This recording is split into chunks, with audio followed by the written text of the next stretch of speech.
السلام علیکم ورحمۃ اللہ وبرکاتہ۔ الحمد للہ رب العالمین، والصلاة والسلام علی اشرف الانبیاء والمرسلین وعلی آلہ وصحبہ اجمعین، ثم اما بعد، فاعوذ باللہ من الشیطان الرجیم، بسم اللہ الرحمن الرحیم۔ رب اشرح لی صدری ویسر لی امری واحلل عقدۃ من لسانی یفقہوا قولی۔ اللہم فقہنا فی الدین، اللہم اہدنا وسددنا، اللہم انا نعوذ بک من علم لا ینفع ومن قلب لا یخشع ومن نفس لا تشبع ومن دعوت لا یستجاب لہا۔ اللہ سبحانہ وتعالی ہمیں نفع مند علم عطا کریں، ہمیں ایسے دل دیں جو اس کی خشیت سے ڈر جائیں، اور اللہ سبحانہ وتعالی ہمیں ہمارے عملوں سمیت قبول کر لیں۔ ہم نے لاسٹ جو پارہ اپنا کیا، اس میں ہم نے پڑھا کہ اللہ سبحانہ وتعالی نے بار بار ایک ہی بات بتائی کہ دوبارہ زندہ کیے جاؤ گے، مر کے اٹھائے جاؤ گے، لہٰذا آج وقت رہتے اللہ سبحانہ وتعالی کے آگے جھک جاؤ۔ وہ ایک سجدہ جسے تو گراں سمجھتا ہے، 1000 سجدوں سے دیتا ہے آدمی کو نجات۔ اگر آج ہم اطاعت کا سجدہ کر لیں، اللہ سبحانہ وتعالی کی فرما برداری کا سجدہ کر دیں، تو ہم قیامت کے دن ایک بہت بڑے عذاب سے بچ جائیں گے۔ آج ہم انشاءاللہ اپنے دورہ قرآن میں پارہ نمبر 24 کو پڑھیں گے انشاءاللہ تعالی۔ سورہ زمر چل رہی ہے اور ہم پہلی آیت سے لے کر آخری آیت تک یہ دیکھیں گے کہ اللہ سبحانہ وتعالی اپنی رحمتوں سے کیسے انسان کو ڈھانپتے ہیں۔ اللہ سبحانہ وتعالی اگر کوئی شخص ظلم کرے گا، اور سب سے بڑا ظلم کیا ہے؟ ان الشرک لظلم عظیم، اگر کوئی شخص شرک کرے گا اس کا انجام کیا ہے؟ اور اللہ سبحانہ وتعالی نے توحید کے لیے ہی تو سارے انبیاء بھیجے، اس کے باوجود اگر ہم نہ سمجھ سکیں، پھر ہم غافل ہیں، ہم غلط ہیں اور ہم خطا کار ہیں۔ اللہ سبحانہ وتعالی ہمیں ان آیات کو بہترین طریقے سے سمجھنے اور پڑھنے والا بنائے۔ آیت کی طرف آتے ہیں اور اس پارے میں موجود اللہ سبحانہ وتعالی کے دیے گئے پیغامات کو سمجھنے کی کوشش کرتے ہیں۔ بسم اللہ الرحمن الرحیم۔ فمن اظلم ممن كذب على الله وكذب بالصدق اذ جاء الیس فی جہنم مثوی للکافرین۔ اس سے بڑھ کر ظالم کون ہوگا جو اللہ تعالیٰ پر جھوٹ بولے اور سچا دین جب اس کے پاس آئے تو وہ اسے جھوٹا کہے؟ کیا ایسے کفار کے لیے جہنم ٹھکانہ نہیں ہے؟ اللہ کہہ رہا ہے کون ہے اس سے بڑا ظالم جو یہ دعویٰ کرے کہ نعوذ باللہ اللہ سبحانہ وتعالیٰ تو شراکت دار ہے، یا اس کی کوئی بیوی ہے، یا اس کے کوئی بچے ہیں۔ ایسا نہیں ہے۔ اللہ سبحانہ وتعالیٰ نے کہا سچا دین آ گیا ہے تمہارے پاس، توحید آ گئی ہے تمہارے پاس عقیدہ آ گیا، احکامات آ گئے اور فرائض آ گئے، مومنین کے لیے خوشخبریاں بھی آ گئیں اور کافروں کے لیے وعیدیں بھی آ گئیں۔ اللہ کے نبی صلی اللہ علیہ وسلم مکمل شریعت کے ساتھ آ گئے، اور اس کے باوجود تم انہیں جھوٹا کہتے ہو، تو کیا ایسے لوگوں کا ٹھکانہ جہنم نہیں ہوگا؟ اور جو سچے دین کو لائے اور جس نے اس کی تصدیق کی، یہی لوگ پارسا ہیں۔ اللہ کے نبی صلی اللہ علیہ وسلم سچا دین لے کر آئے۔ ہمارا ایمان یہ ہے کہ آپ صلی اللہ علیہ وسلم پر، آپ کی رسالت اور آپ کی شریعت پر ہم نے من و ان یقین کرنا ہے۔ اگر ہم ایسا کریں گے تبھی ہم ان لوگوں میں شمار ہوں گے جو اللہ کے نبی صلی اللہ علیہ وسلم کی فوراً تصدیق کرنے والے تھے۔ ہم بار بار یہاں لفظ آیا نا کہ والذی جاء بالصدق وصدق به اولئک هم المتقون، جو نبی بھی آئے اور وہ تصدیق کے ساتھ آئے اور ان کی بھی اور انہیں تصدیق کر دی۔ اور ہم جانتے ہیں حضرت ابوبکر صدیق کے بارے میں اس آیت سے مفسرین یا اسکالرز یہ مراد لیتے ہیں کہ اس میں ابوبکر صدیق رضی اللہ عنہ کے بارے میں بات کی گئی کہ وہ اللہ کے نبی صلی اللہ علیہ وسلم پر فوراً سے ایمان لاتے۔ جو بھی مومن ہوگا وہ بھی اس میں شامل ہے، لیکن بالخصوص ابوبکر صدیق کہ جب معراج پہ اللہ کے نبی صلی اللہ علیہ وسلم گئے اور لوگوں میں چہمگویاں ہونے لگیں کہ پتہ نہیں محمد کا تو نعوذ باللہ دماغ خراب ہو گیا ہے، کہ وہ کہتا ہے کہ وہ راتوں رات زمین سے آسمان پہ گیا اور ساتوں آسمان کی سیر کر کے واپس آ گیا۔ تو کسی نے نا حضرت ابوبکر صدیق رضی اللہ عنہ سے کہا کہ تمہارا دوست تو دیوانہ ہو گیا ہے، وہ تو اس طرح کی باتیں کر رہا ہے۔ ابوبکر صدیق نے کہا اگر محمد صلی اللہ علیہ وسلم نے کہا ہے تو انہوں نے سچ کہا۔ تو اسی وجہ سے ابوبکر صدیق کا لقب صدیق پڑا۔ کیونکہ وہ فوراً سے آپ صلی اللہ علیہ وسلم کی ہر بات کی تصدیق کرتے تھے، اور آپ کے بعد ہر وہ مومن جس نے اللہ کے نبی صلی اللہ علیہ وسلم کو سچا مانا، آپ کے احکامات کو سچ مانا، تو اللہ سبحانہ وتعالیٰ نے کہا نیک لوگوں کے لیے یہی بدلہ ہے، ان کے لیے ان کے رب کے پاس ہر وہ چیز ہے جو وہ چاہیں۔ دنیا میں آج اگر ہم اپنی خواہشات کو پیچھے کر دیں، اللہ کی رضا کو آگے کر دیں، تو آخرت میں اللہ کی رضا بھی ملے گی اور ہر خواہش پوری ہوگی، تاکہ اللہ تعالیٰ ان سے ان کے برے عملوں کو دور کر دے، اور جو نیک کام انہوں نے کیے ان کا وہ انہیں اچھا بدلہ دے۔ الیس اللہ بکاف عبدہ، اللہ تعالیٰ کہہ رہے ہیں کہ اللہ تعالیٰ اپنے بندے کے لیے کافی نہیں۔ کوشچن کریں اپنی ذات سے، کیا میرے لیے اللہ کافی ہے؟ کیا میرے لیے صرف اللہ سبحانہ و تعالیٰ پر توکل اور یقین کرنا کافی ہے؟ ہمارا تو ایمان اتنا ڈگمگایا ہوا ہے کہ ہم ہر جگہ پہ کنفیوز ہو جاتے ہیں، پتہ نہیں کیا ہوگا، پتہ نہیں کچھ ہو بھی سکے گا یا نہیں۔ کبھی بھی اللہ سبحانہ و تعالیٰ کی ذات سے مایوس یا نا امید نہیں ہونا۔ اللہ اپنے بندے کے لیے کافی ہے، اس بندے کے لیے جو اللہ کی طرف رجوع کرتا ہے، جو اللہ کی مانتا ہے اور اللہ کو مانتا ہے۔ یہ لوگ آپ کے علاوہ یہ لوگ آپ کو اللہ کے سوا اوروں سے ڈرا رہے ہیں، اور جسے اللہ گمراہ کرے اس کی رہنمائی کرنے والا کوئی نہیں، اور جسے وہ ہدایت دے تو اسے گمراہ کرنے والا کوئی نہیں۔ کہ اللہ تعالیٰ غالب اور بدلہ لینے والا نہیں ہے؟ اللہ تعالیٰ کہ بتاؤ ذرا، کیا اتنے قصے سنا کے پتہ نہیں لگا کہ اللہ سبحانہ و تعالیٰ غالب ہے اور حکمت والا؟ اگر آپ ان سے پوچھیں زمین و آسمان کو کس نے پیدا کیا، تو یہ یقیناً جواب دیں گے اللہ نے۔ آپ ان سے کہیے اچھا پھر یہ بتاؤ جنہیں تم اللہ کے علاوہ پکارتے ہو، اگر اللہ تعالیٰ مجھے نقصان پہنچانا چاہے تو کیا یہ اس نقصان کو ہٹا سکتے ہیں؟ یا اللہ مجھ پر مہربانی کا ارادہ کرے تو کیا یہ اس کی مہربانی کو روک سکتے ہیں؟ آپ کہہ دیجئے حسبی اللہ، مجھے اللہ کافی ہے، اور علیہ یتوکل المتوکلون، توکل کرنے والوں کو تو اسی پر توکل کرنا چاہیے، یا توکل کرنے والے تو اسی پر توکل کرتے ہیں۔ اللہ کے نبی صلی اللہ علیہ وسلم کی حدیث کا مفہوم آتا ہے کہ جو انسان قوی ہونا چاہتا ہے وہ بھروسہ رکھے کہ جو اللہ کے پاس ہے میرے لیے وہ کافی ہے۔ مومن کے لیے اللہ کافی ہو جاتا ہے۔ جو دعا آتی ہے نا، حسبی اللہ نعم المولا نعم الوکیل، اللہ تعالیٰ جو ہے وہ بہت اچھا ہے۔ حسبی اللہ سے جتنی بھی دعائیں آتی ہیں انہیں اپنی زندگی کا حصہ بنائیں۔ اللہ سبحانہ و تعالیٰ سے بڑھ کر کوئی ہمارے لیے کافی نہیں ہو سکتا، وہ ہمارے لیے ہر جگہ کافی ہے۔ آپ کہہ دیجئے اے میری قوم، تم اپنی جگہ پر عمل کیے جاؤ، میں بھی عمل کر رہا ہوں، ابھی تم جان لو گے کہ کس پر رسوا کرنے والا عذاب آتا ہے اور کس پر دائمی مار اور ہمیشگی کی سزا ہوتی ہے۔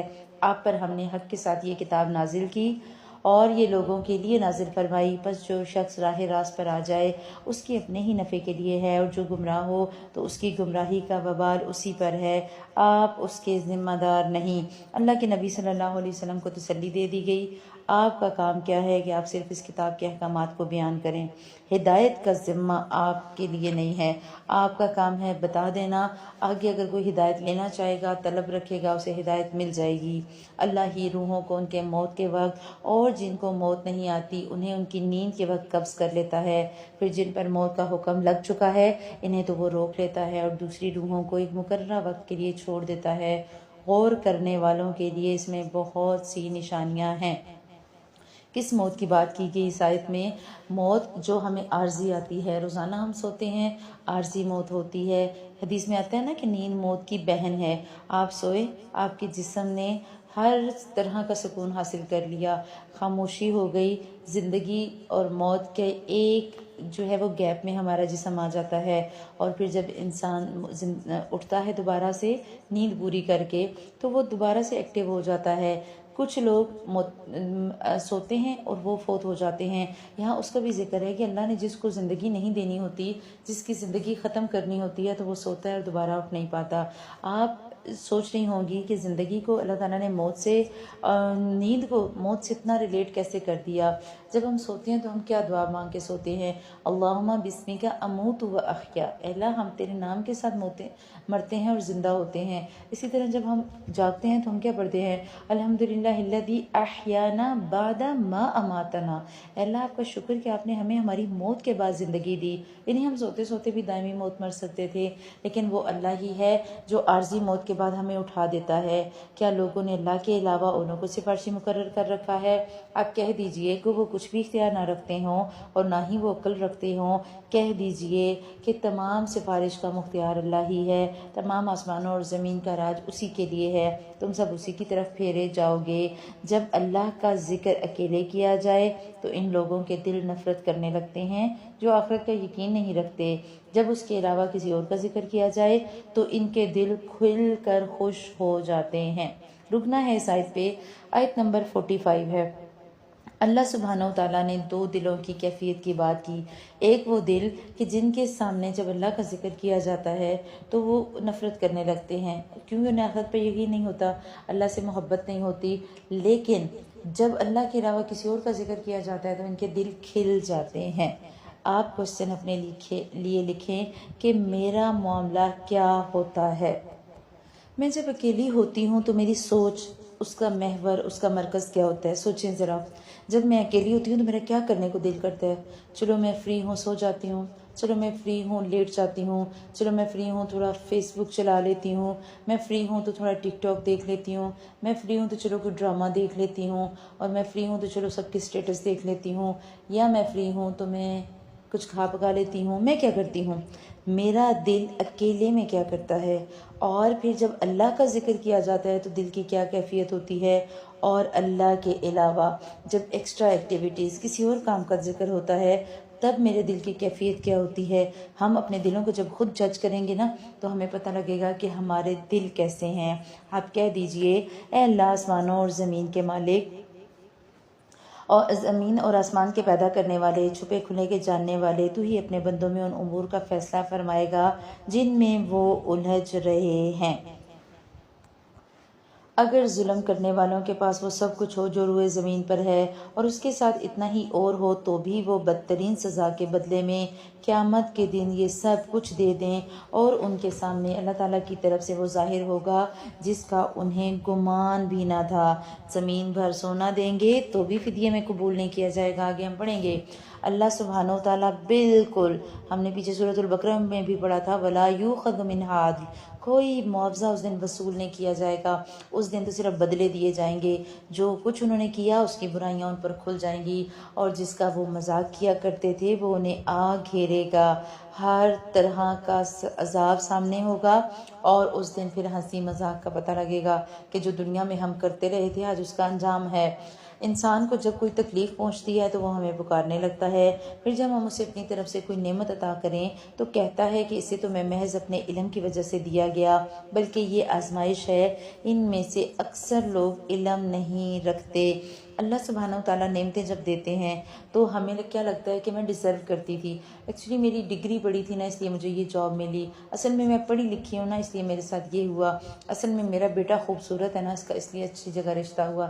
یہ جو باتیں ہم کرتے ہیں نا، اصل میں یہ تو میں وہ تو میرا یہ تو میرا وہ، اللہ کہہ رہا ہے یہ میری طرف سے آزمائش ہے۔ اللہ کوئی خوشی دیتا ہے، اللہ آزماتا ہے۔ اللہ دیکھتا ہے کہ اگر بندے کو میری طرف سے یہ بات پہنچے گی تو وہ کیا معاملہ کرے گا۔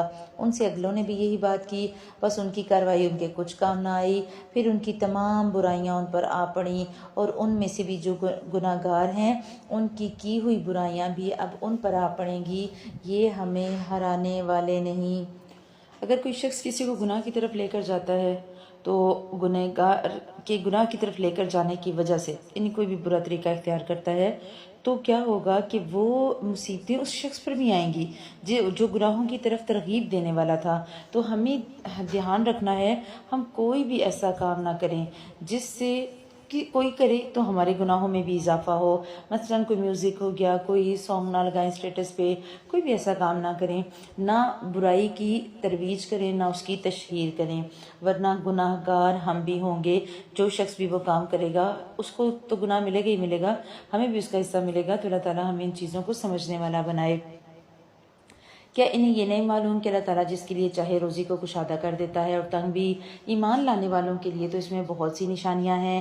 میری جانب سے کہہ دو کہ اے میرے بندو، قل یا عبادی الذین اسرفوا علی انفسہم، اے میرے بندو وہ جنہوں نے اپنی جانوں پر زیادتی کی ہے، لا تقنطوا من رحمت اللہ، تم اللہ کی رحمت سے نا امید نہ ہو جاؤ، ان اللہ یغفر الذنوب جمیعا، اللہ تعالیٰ تو سارے کے سارے گناہوں کو بلا شبہ معاف کرنے والا ہے، انہ هو الغفور الرحیم، اور واقعی وہ بہت بخشنے والا، بہت رحم کرنے والا ہے۔ اس آیت کو تو سارے ہی زبانی یاد کر لیں، سورہ زمر کی آیت نمبر 53 ہے۔ اللہ تعالیٰ نے کہہ دیا کہ اگر غلطی ہو جائے، اگر زیادتی کر بیٹھو، کوئی گناہ ہو جائے، گناہ میں یا اسراف کا جو آیا نا، الذین عبادی الذین اسرفوا، جو اسراف کر بیٹھتے ہیں، یعنی گناہوں کو کثرت سے کر لیا، اس میں افراد، یعنی کہ اللہ تعالیٰ سے نا امید نہ ہو، اگر گناہ ہو گئے، غلطی ہو گئی، انسان تھے، پاؤں پھسل گیا، کوئی بات نہیں، اگر تجھ یاد آ جاتی ہے، سمجھ آ جاتی ہے کہ میں نے غلطی کی، احساس ہو جاتا ہے کہ میں نے گناہ کیا، اور اس احساس کی وجہ سے توبہ ہو جاتی ہے، اللہ سے استغفار کر لیتے ہو، تم اپنے گناہوں کا اقرار کر لیتے ہو، گناہوں کی معافی مانگ لیتے ہو، تو اللہ سبحانہ و تعالیٰ کیا کریں گے؟ اللہ تعالیٰ سارے کے سارے گناہوں کو بخش دیں گے۔ کیوں؟ کیونکہ وہ غفور الرحیم ہے۔ شرط کیا ہے؟ کہ تم نے اپنی جانوں پر جو زیادتی کی ہے اس کو ہٹا دو۔ آپ دیکھیے، جب کوئی بھی برتن ہم دھوتے ہیں، جب کوئی برتن جل جاتا ہے، آپ نے فرض کریں کوئی چیز رکھی پکانے کے لیے، وہ جل گئی، وہ ساری کی ساری اس برتن کے ساتھ چپک جاتی ہے، برتن سارا کالا سیاہ ہو جاتا ہے، ایک پوری ایکسٹرا تہ بن جاتی ہے۔ ہم کیا کرتے ہیں؟ اس تہ کو ہٹانے کے لیے ہم تار بھی لے لیتے ہیں، اسکاچ بھی لے لیتے ہیں، اوپر جو ہے وہ اچھی سی کیا کہتے ہیں، ڈش واش لیکوڈ ڈالتے ہیں، پھر ہم اسے رگڑ کے دھوتے ہیں، تب تک دھوتے ہیں جب تک کہ اس کے اوپر سے وہ ساری ایکسٹرا جو ہے نا اسراف اس کا ہوتا ہے، جو فالتو چیز ہوتی ہے، وہ اتر نہ جائے۔ یہاں پر بھی یہی مطلب ہے کہ اللہ تعالیٰ ہمیں سمجھانا چاہ رہے ہیں کہ گناہوں کا فالتو وزن لے کے نہ چلو، گناہوں کو اتار دو، ساتھ ساتھ وہ پوٹلیاں خالی کرتے جاؤ استغفار سے، گناہوں سے۔ دیکھیں انسان ہے نا، کئی دفعہ گناہ ہو جاتے ہیں، کئی دفعہ ہم چاہتے ہیں، کئی دفعہ نہ چاہتے ہوئے بھی ہو جاتے ہیں، بعض دفعہ نمازیں رہ جاتی ہیں، بعض دفعہ ہم کسی کا دل دکھا دیتے ہیں، کبھی چھوٹا گناہ کر دیتے ہیں، کبھی بڑا، کبھی ہم کسی کی دل آزاری کر دیتے ہیں، کبھی کسی کے خلاف غیبت ہو جاتی ہے، کوئی بھی ہو گناہ، اللہ سبحانہ و تعالیٰ نے اس آیت میں ایک وسیع تاثر دے دیا۔ گناہ جیسا بھی کر لیا کوئی بات نہیں، پلٹو میری طرف، لوٹ آؤ میری طرف، راضی کر لو مجھے، معافی مانگ لو مجھ سے، میں معاف کر دوں گا۔ اللہ کے نبی صلی اللہ علیہ وسلم کی حدیث کے مفہوم کے مطابق جب اللہ سبحانہ و تعالیٰ سے معافی مانگو تو رو رو کر معافی مانگو، اگر رونا نہ آئے تو آپ صلی اللہ علیہ وسلم نے فرمایا رونے والی شکل ہی بنا دو تاکہ اللہ سبحانہ و تعالیٰ معافی مانگ لے۔ رمضان المبارک کی گھڑیاں ہیں، گزرتے رمضان کے ساتھ ایسے لگتا ہے ایک ایک لمحہ گزر رہا ہے، اور ہم رحمت کی وہ جو شاورنگ ہو رہی ہے نا رحمت کی، وہ شاید کہیں نہ کہیں کچھ دنوں کے بعد کم ہو جانی، تو ہم اس سے جتنا لطف لے سکیں لے لیں، ہم اس سے جتنے مستفید ہو سکیں ہو جائیں۔ آپ نے شاید سنی ہوگی، ایک حمد ہے اور میری تو فیوریٹ ہے، مجھے اچھا لگتا ہے ان الفاظ کو پڑھنا بولنا جن میں اللہ سبحانہ و تعالیٰ کے لیے تھوڑے سے الفاظ میں بہت گہری بات کر دی جائے۔ اب میں چاہوں گی کہ میں آپ کے ساتھ شیئر کروں تاکہ آپ کو اندازہ ہو کہ ہمارا حال کیا ہے، اور اگر ہم اپنے اللہ سبحانہ و تعالیٰ کی ذات کے بارے میں سوچیں تو اس آیت کی بہترین ترجمانی کرنے والی ہے۔ وہ کسی نے لکھا تھا کہ اے خدا اب تو میرا تو ہی بھرم قائم رکھ، میری آنکھوں کو نمی دی ہے تو نم قائم رکھ۔ نم ہے نا آنکھیں، رمضان ہے، آنکھیں آنسوؤں سے نم ہیں، ہم شرمندہ ہیں اپنے گناہوں پر، تو اللہ کرے ایسا ہمیشہ رہے، سر خمیدہ ہے تیرے سامنے اور یوں ہی رہے، عجز بڑھتا ہی رہے یا اس میں یہ خم قائم رکھ۔ کیا کہوں میرے گناہوں کی نہیں کوئی حد، مجھ خطا کار پہ تو اپنا کرم قائم رکھ۔ یاد محبوب کے کوچے کی ستاتی ہے مجھے، جو مدینے کا میرے دل میں ہے غم قائم رکھ۔ اللہ ہم سب کو لے کر جائے اپنے حرم میں، اپنے پیارے نبی صلی اللہ علیہ وسلم کے روضے مبارک تک، ہم ان ساری چیزوں کو دیکھیں جہاں ہمارے پیارے حبیب صلی اللہ علیہ وسلم نے زندگی کے شب و روز گزارے۔ ہم کو اسلام کے جھنڈے کے تلے کر یکجا، دل میں ایمان رہے سر پہ علم قائم رکھ۔ اللہ سبحانہ و تعالی ہمارے اسلام کے اس ملک کو، اسلامی جمہوریہ پاکستان کو حقیقت میں اسلام کا گہوارہ بنائے، ریاست مدینہ بنا دے اس کو، اور ایسا بنائے کہ واقعی اس میں حضرت ابوبکر صدیق اور عمر رضی اللہ عنہ جیسے خلفائے راشدین پیدا ہوں، ایسے لوگ پیدا ہوں جو دین کو واقعی اس اسلامی ریاست کو اسلامی بنا دیں۔ تیری مخلوق سے میں پیار کروں، دکھ بانٹوں، اور بدلے میں ملے جو بھی ستم قائم رکھ۔ تو خدا میرا ہے، مقصود مجھے تیری رضا، تو ہے راضی تو میرے رنج و الم قائم رکھ۔ تیرے محبوب کی ہے مجھ کو شفاعت کی آس، کملی والے کی ہے بس تجھ کو قسم قائم رکھ۔ یہ جو اللہ سبحانہ و تعالیٰ کے پیارے حبیب صلی اللہ علیہ وسلم کی شفاعت پانے کی حسرت ہے، یہ حسرت قائم رہے اور عمل کی وجہ سے رہے۔ میں ایسے عمل کروں کہ میرے پیارے حبیب صلی اللہ علیہ وسلم اللہ کے حضور میری سفارش کر سکیں۔ خاک حسرت سے بھلا ہوگی سناد خوانی تیری، عجز بڑھ کر ہے میرے دل میں کہ کم قائم رکھ۔ اللہ سبحانہ و تعالی ہم سب کو اپنے پیارے اللہ کو راضی کرنے والا بنائے۔ مجھے ایسا لگتا ہے کہ جب ہم ایسی آیات پڑھتے ہیں نا، کہ جب اللہ تعالیٰ کہتے ہیں کہ جو بھی گناہ تم سے ہو گیا اور معافی مانگو، تو یہ ایسا ہی ہے کہ اللہ سبحانہ و تعالیٰ نے اپنی رحمت کے بازو پھیلائے ہوئے ہیں، بالکل اس ماں کی طرح جو بچے کی بڑے سے بڑی غلطی کو صرف بچے کے آنے پہ اگنور کر کے گلے لگا لیتی ہے۔ ہم مائیں ہیں نا، تو میں یا آپ، ہم جو مائیں ہیں وہ یہ چیز سمجھ سکتی ہیں، یا ہمارے جو قریب کے رشتے ہیں بڑی سے بڑی غلطی بھی کر دیں، ہمارا کیا دل کرتا ہے کوئی بات نہیں، چلو آ تو گئی ہے نا، شرمندگی ہوئی ہے تو آئی ہے، دروازے تک آ گئی ہے، کوئی بات نہیں، نہ کہے سوری۔ اللہ تعالیٰ تو 70 ماؤں سے بڑھ کر پیار کرنے والا ہے، وہ تو ہماری شرمندگی کا ایک ایک آنسو محفوظ رکھے گا، وہ ہمارے ایک ایک آنسو کی وجہ سے ہم پر جہنم کو حرام کرے گا انشاءاللہ۔ ایک دفعہ دل سے اپنے لیے دعا مانگیں، اے اللہ سبحانہ و تعالیٰ میرے سارے گناہوں کو بخش دیجئے، وہ جو میں نے جان بوجھ کے کیے اور وہ جو غلطی سے مجھ سے ہو گئے، وہ جو میں جانتی ہوں اور وہ جو میں نہیں جانتی، جو میرے علم میں گناہ ہی نہیں ہے، آپ انہیں بھی بخش دیجئے، اور مجھے استقامت کے ساتھ اس کلمہ حق کو بلند کرنے والا بنائیے، استقامت کے ساتھ ان قرآن کی آیات کو پڑھنے کے ساتھ ساتھ عمل کرنے والا بنائیے۔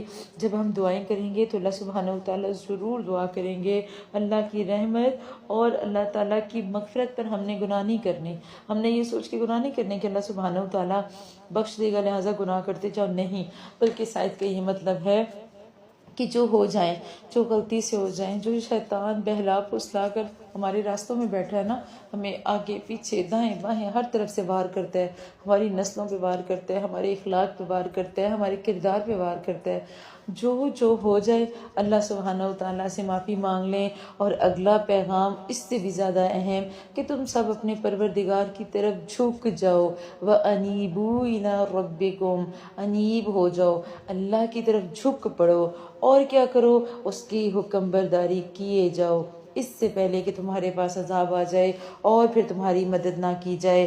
اللہ کی طرف جھکنا کیسے ہے؟ اللہ کے لیے، اللہ کے حضور توبہ بھی کرنی ہے اور عمل صالح کا اہتمام بھی کرنا ہے، اور ہمیں اس بات کی خبر ہی نہیں کہ اگر ہم ایسا نہیں کریں گے تو اللہ تعالیٰ دنیا میں بھی عذاب دیں گے اور آخرت بھی ہمارے لیے مشکل ہو جائے گی۔ اور پیروی کرو اس بہترین چیز کی جو تمہاری طرف، تمہارے پروردگار کی طرف سے نازل کی گئی ہے۔ ہائی لائٹ کریں اس آیت کو، اللہ کرے اس کتاب کی پیروی کرو۔ کیسے کریں گے ہم پیروی؟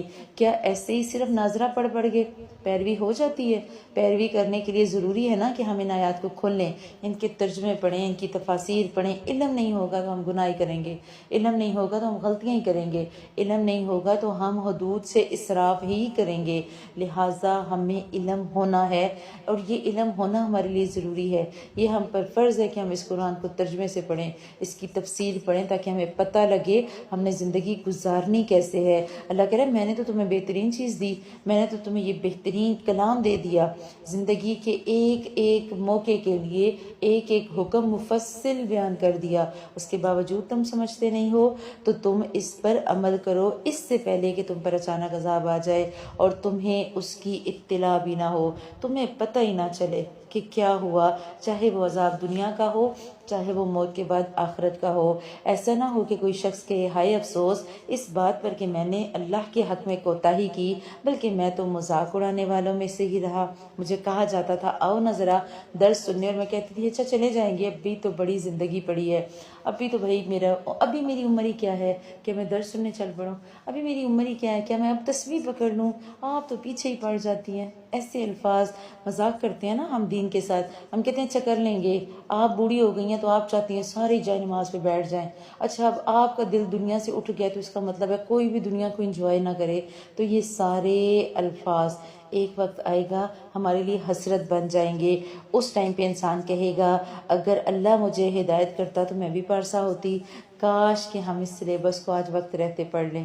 اللہ سبحانہ وتعالیٰ نے بار بار ہمیں بتایا کہ آگے ہمارے لیے ایک امتحان تیار کھڑا ہے، ہم نے جانا ہے اور وہ امتحان دینا ہے۔ تیاری کریں گے، کچھ آتا ہوگا تو لکھ سکیں گے، اور ہمیں اس چیز کی تیاری دنیا میں کر لینی ہے۔ اور پھر انسان جب عذاب دیکھے گا تو کیا کہے گا، کاش کسی طرح میرا لوٹ جانا ہوتا تو میں بھی نیک ہو جاتی، کاش میں واپس چلی جاؤں، ذرا میں چلی تو جاؤں، پھر میں دیکھوں، میں تو سارے کورسز کروں گی، میں ترجمے بھی پڑھوں گی اور تفاسیر بھی پڑھوں گی اور احادیث بھی پڑھوں گی، بس میں ایک دفعہ واپس چلی جاؤں، تب واپس جانے کا کوئی موقع نہیں ہوگا۔ ہاں بے شک تیرے پاس میری آیتیں پہنچ چکی تھیں جنہیں تو نے جھٹلایا اور غرور و تکبر کیا، تو تھا ہی کافروں میں سے، ایسا کافر جو اللہ کے حکم سے کفر کرے، اللہ کے احکامات کا کفر کرے۔ اللہ کہہ رہا ہے تم نے تکبر کی وجہ سے ایسا کیا، ایک سر تم سے جھکایا نہ گیا، میں نمازوں کے لیے بلاتا رہا، مسجدوں سے حی علی الصلاۃ حی علی الفلاح کی آوازیں آتی رہیں اور تم آوازیں کانوں میں مار کے بیٹھے رہے، کبھی موبائل پہ لگے رہے اور کبھی گھر کی مصروفیات میں لگے رہے، تمہیں آواز نہیں آئی کہ مسجد جانا ہے۔ اور جن لوگوں نے اللہ پر جھوٹ باندھا تو آپ دیکھیں گے کہ قیامت کے دن ان کے چہرے سیاہ ہوں گے۔ کیا تکبر کرنے والوں کا ٹھکانہ جہنم نہیں؟ اللہ کہہ رہا ہے بالکل جہنم میں ڈالے جاؤ گے۔ حدیث کا مفہوم آتا ہے جہاں کبر کی بات ہوتی ہے کہ کبر یا تکبر کیا ہے، اللہ تعالیٰ کی اطاعت سے تکبر اور ان کا ٹھکانہ جہنم۔ آپ صلی اللہ علیہ وسلم نے فرمایا الکبر بطر الحق وغمط الناس، حق کا انکار کرنا اور لوگوں کو حقیر سمجھنا، یہ اصل میں کبر ہے۔ تکبر کیا ہے؟ آپ حق کو نہ مانیں، اللہ نے آپ کو حکم دیا اور آپ سیانے بنے اور آپ کہیں نہیں وہ ٹھیک ہے، اللہ تعالیٰ نے تو ایسا کہا ہے اب کیا کروں، میرے ہسبینڈ کہتے ہیں نا کوئی بات نہیں تم کر لو، کچھ نہیں ہوتا، اصل میں نا میرے ہسبینڈ چاہتے ہیں تو بس میں اس لیے کر لیتی ہوں، اللہ تعالیٰ کو بھی تو پتہ ہے کہ میرے ہسبینڈ چاہتے ہیں۔ اللہ سبحانہ و تعالیٰ اس دن بتائیں گے یہ جو ہم اوروں کو کہہ کے اور گناہ کرتے جاتے ہیں، یہ حقیقت میں ہمارے دل کا تکبر ہوتا ہے، ہم اس بات کو اس کام کو ماننا نہیں چاہ رہے ہوتے، اور اللہ سبحانہ وتعالیٰ کہتے ہیں ایسے لوگوں کا ٹھکانہ پھر جہنم ہے۔ جبکہ جن لوگوں نے پرہیزگاری کی انہیں اللہ تعالیٰ ان کی کامیابی کے ساتھ بچا لے گا، انہیں کوئی دکھ چھو بھی نہ سکے گا، نہ ہی وہ غمگین ہوں گے۔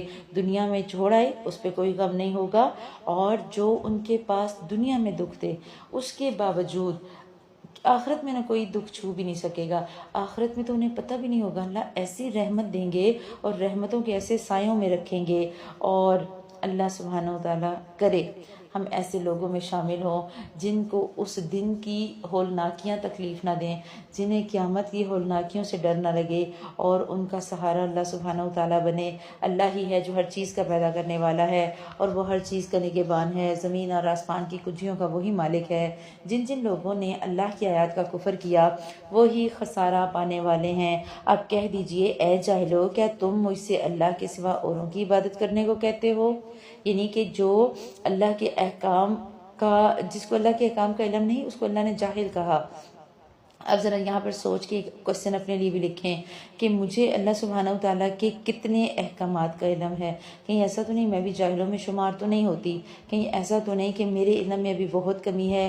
یقیناً تیری طرف بھی اور تجھ سے پہلے کے تمام نبیوں کی طرف بھی وحی کی گئی، اگر تو نے شرک کیا تو بلا شبہ تیرا عمل ضائع ہو جائے گا اور بالیقین تو ضیاء کاروں میں سے ہو جائے گا۔ بلکہ تو اللہ ہی کی عبادت کر اور شکر کرنے والوں میں سے ہو جا۔ اور ان لوگوں نے وما قدر اللہ حق قدرہ، اس کو ہائی لائٹ کریے گا کہ انہوں نے ویسی قدر ہی نہیں کی اللہ کی جیسی قدر کرنی چاہیے تھی، جیسا قدر کرنے کا حق تھا۔ ساری زمین قیامت کے دن اس کی مٹھی میں ہوگی اور تمام آسمان اس کے داہنے ہاتھ میں لپیٹے ہوئے ہوں گے۔ وہ پاک اور برتر ہے ہر اس چیز سے جسے لوگ اس کا شریک بنائیں۔ لیکن ذرا سوال، کیا میں نے اللہ سبحانہ وتعالیٰ کی ویسی قدر کی جیسی قدر کرنا مقصود تھی، جیسا قدر کرنے کا حق تھا؟ روز نماز میں پڑھتی تھی ایاک نعبد و ایاک نستعین، اور پھر روز اللہ کی ساری حدود کو بھی توڑتی رہی، اللہ کے نافرمانیاں بھی کرتی چلی گئی، گناہ پہ گناہ کرتے گئے، نافرمانیوں پہ نافرمانیاں کرتے رہے، اور پھر اکڑ اس بات کی کہ ہم نے تو کچھ کیا ہی نہیں۔ میں نے کیا کیا ہے؟ میں کیوں معافی مانگوں؟ میں نے کیا کیا ہے؟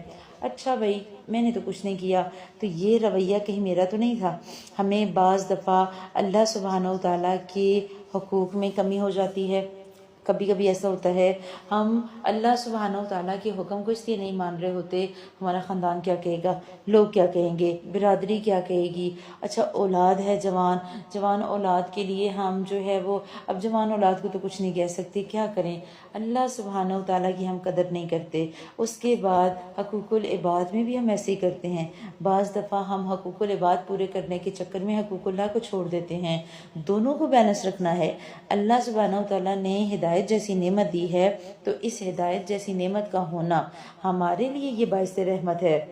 ہم کسی بھی معاملے میں اگر اللہ سبحانہ وتعالیٰ کی ذات کو چھوڑ کے باقیوں کو ترجیح دیں گے تو پھر وما قدر اللہ حق قدرہ ہی کا فارمولہ لاگو ہوگا۔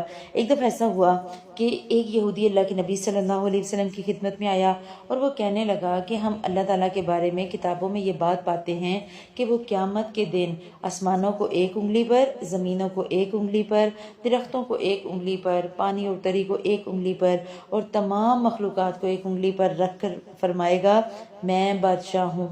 آپ صلی اللہ علیہ وسلم نے مسکرا کر اس کی تصدیق فرمائی اور یہ آیت تلاوت کی وما قدر اللہ حق قدرہ، کہ اللہ تعالیٰ کی تو انہوں نے قدر ہی نہیں کی ویسے جیسا کرنے کا حق تھا۔ اور پھر اللہ تعالیٰ فرمائے گا، ایسا ہوگا جب تو اللہ فرمائے گا انا الملک، میں بادشاہ ہوں، این ملوک الارض، کہاں ہیں وہ جو دنیا کے بادشاہ تھے؟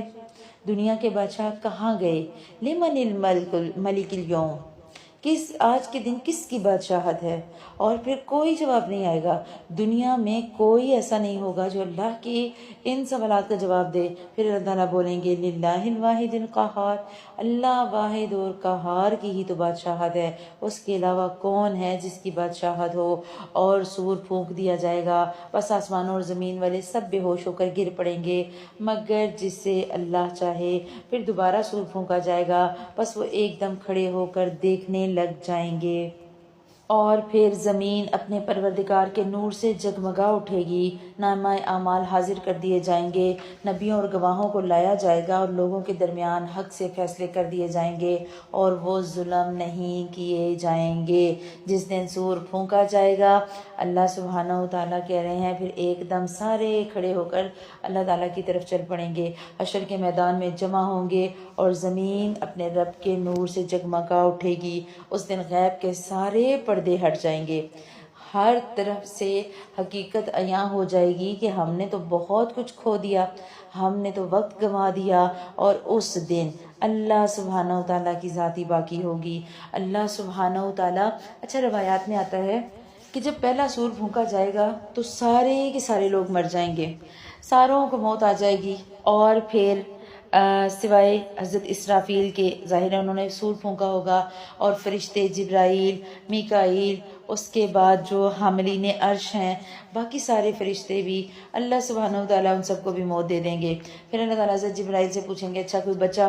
حضرت جبرائیل علیہ السلام بتائیں گے کہ اسرافیل اور عزرائیل، اللہ تعالیٰ کہیں گے ان کے لیے بھی موت، اور جبرائیل کے لیے بھی موت، کوئی بھی نہیں بچے گا، سارے کے سارے مر جائیں گے۔ اور اس کے بعد پھر اللہ سبحانہ وتعالیٰ آواز لگائیں گے این الجبارون، کہاں ہیں وہ جو جابر تھے؟ این المتکبرون، کہاں ہیں وہ جو سارے متکبر تھے؟ انا الملک، آج کے دن تو پھر میں ہی بادشاہ ہوں۔ این ملوک الارض، کہاں ہیں وہ دنیا کے بادشاہ جو دنیا میں اکڑتے تھے اور دنیا میں فرعون اور جو ہے وہ قارون بنے پھرتے تھے، اس کے بعد اللہ سبحانہ وتعالیٰ دوبارہ اسرافیل کو زندگی دیں گے اور وہ دوبارہ سور پھونکیں گے، اور اس کے بعد سارے کے سارے پھر زندہ ہوں گے، پھر نامہ اعمال حاضر کیے جائیں گے، اللہ سبحانہ وتعالیٰ کا نور ہر طرف پھیل جائے گا، انسان اپنے ان جو ہے وہ حقیقی آنکھوں سے اللہ سبحانہ وتعالیٰ کو دیکھ لیں گے، نبی آ جائیں گے، گواہ آ جائیں گے، نبیوں سے پوچھا جائے گا بتاؤ ذرا تم نے میرا پیغام اپنی اپنی امتوں کو پہنچایا یا نہیں، اور جواب دے دیں گے نبی کہ ہم نے تو اپنا حق ادا کر دیا۔ امتوں کو بلایا جائے گا اور امتوں سے پوچھا جائے گا کہ نبیوں نے جو دعوت دی تو تم نے اسے قبول کیا یا اس کا انکار کیا، اور پھر جب انکار کریں گی قومیں، امتیں، تو امت محمدیہ صلی اللہ علیہ وسلم کو پھر بطور گواہ ان پر لایا جائے گا، اور پھر وہ جو پچھلی قومیں ہوں گی وہ کہیں گی آپ کو کیسے پتہ لگا، تم لوگ تو تب تھے ہی نہیں، محمد صلی اللہ علیہ وسلم تو اینڈ پہ آئے۔ تو بتایا جائے گا کہ ہم نے قرآن پڑھا، ہم نے قرآن میں یہ باتیں پڑھیں، لیکن یہ گواہیاں وہی دیں گے نا جنہوں نے قرآن پڑھا ہوگا اور جنہوں نے قرآن کی باتیں پڑھی ہوں گی۔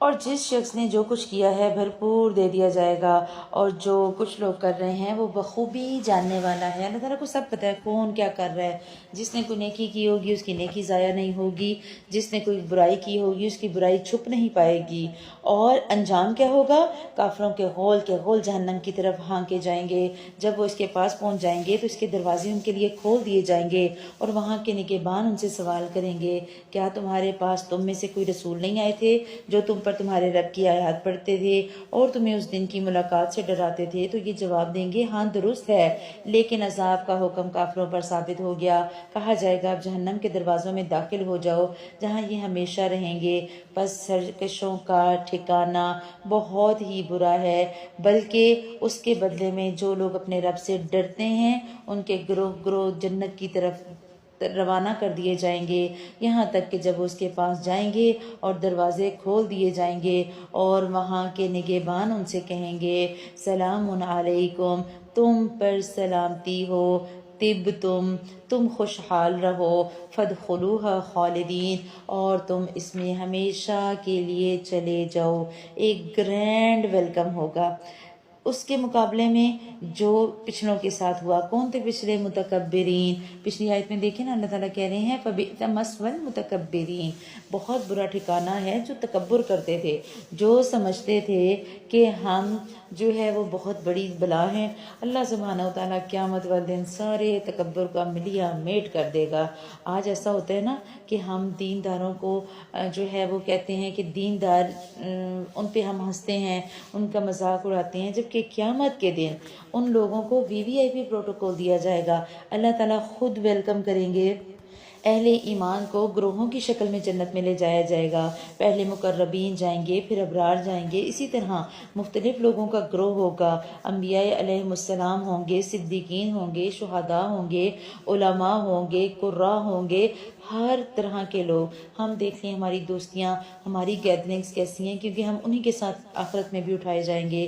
اللہ کے نبی صلی اللہ علیہ وسلم نے فرمایا جنت کے 8 دروازے ہیں، ان میں سے ایک باب الریان ہے جس میں سے صرف روزے دار داخل ہوں گے۔ آج کل ہم الحمدللہ اسی فیز سے گزر رہے، امید ہے کہ اللہ سبحانہ وتعالی ہمیں اس دروازے سے گزاریں گے۔ اسی طرح دوسرے دروازوں کے بھی نام ہوں گے، جیسے باب الصلاح، اگر نماز کوئی پڑھتا ہوگا تو اس میں سے جائے گا، باب الصدقہ، اور اگر کوئی صدقہ دیتا ہوگا تو اس دروازے سے جائے گا، اسی طرح باب الجہاد، اگر کسی نے جہاد کیا ہوگا وہی ان میں سے جائے گا، اور ان کے بارے میں آتا ہے کہ ہر دروازے کی چوڑائی 40 سال کی مسافت کے برابر ہوگی، اور اس کے باوجود یہ بھرے ہوں گے، اور اللہ کے نبی صلی اللہ علیہ وسلم سب سے پہلے جنت کا دروازہ کھٹکھٹانے والے ہوں گے، اور جنت میں سب سے پہلے جانے والے جو گروہ ہیں ان کے بارے میں روایات میں آتا ہے کہ ان کے چہرے 14ویں رات کے چاند کی طرح روشن ہوں گے، اور دوسرا گروہ کے چہرے آسمان پر چمکنے والے ستاروں میں سے روشن ترین ستارے کی طرح چمکتے ہوں گے، جنت میں وہ بول و براز اور تھوک اور اور بلغم سے پاک ہوں گے، ان کی کنگھیاں سونے کی اور پسینہ کستوری کا ہوگا، اور ان کی انگیٹھیوں میں خوشبودار لکڑی ہوگی، ان کی بیویاں حور العین ہوں گی، اور ان کے قد آدم علیہ السلام کی طرح 60 ہاتھ ہوں گے۔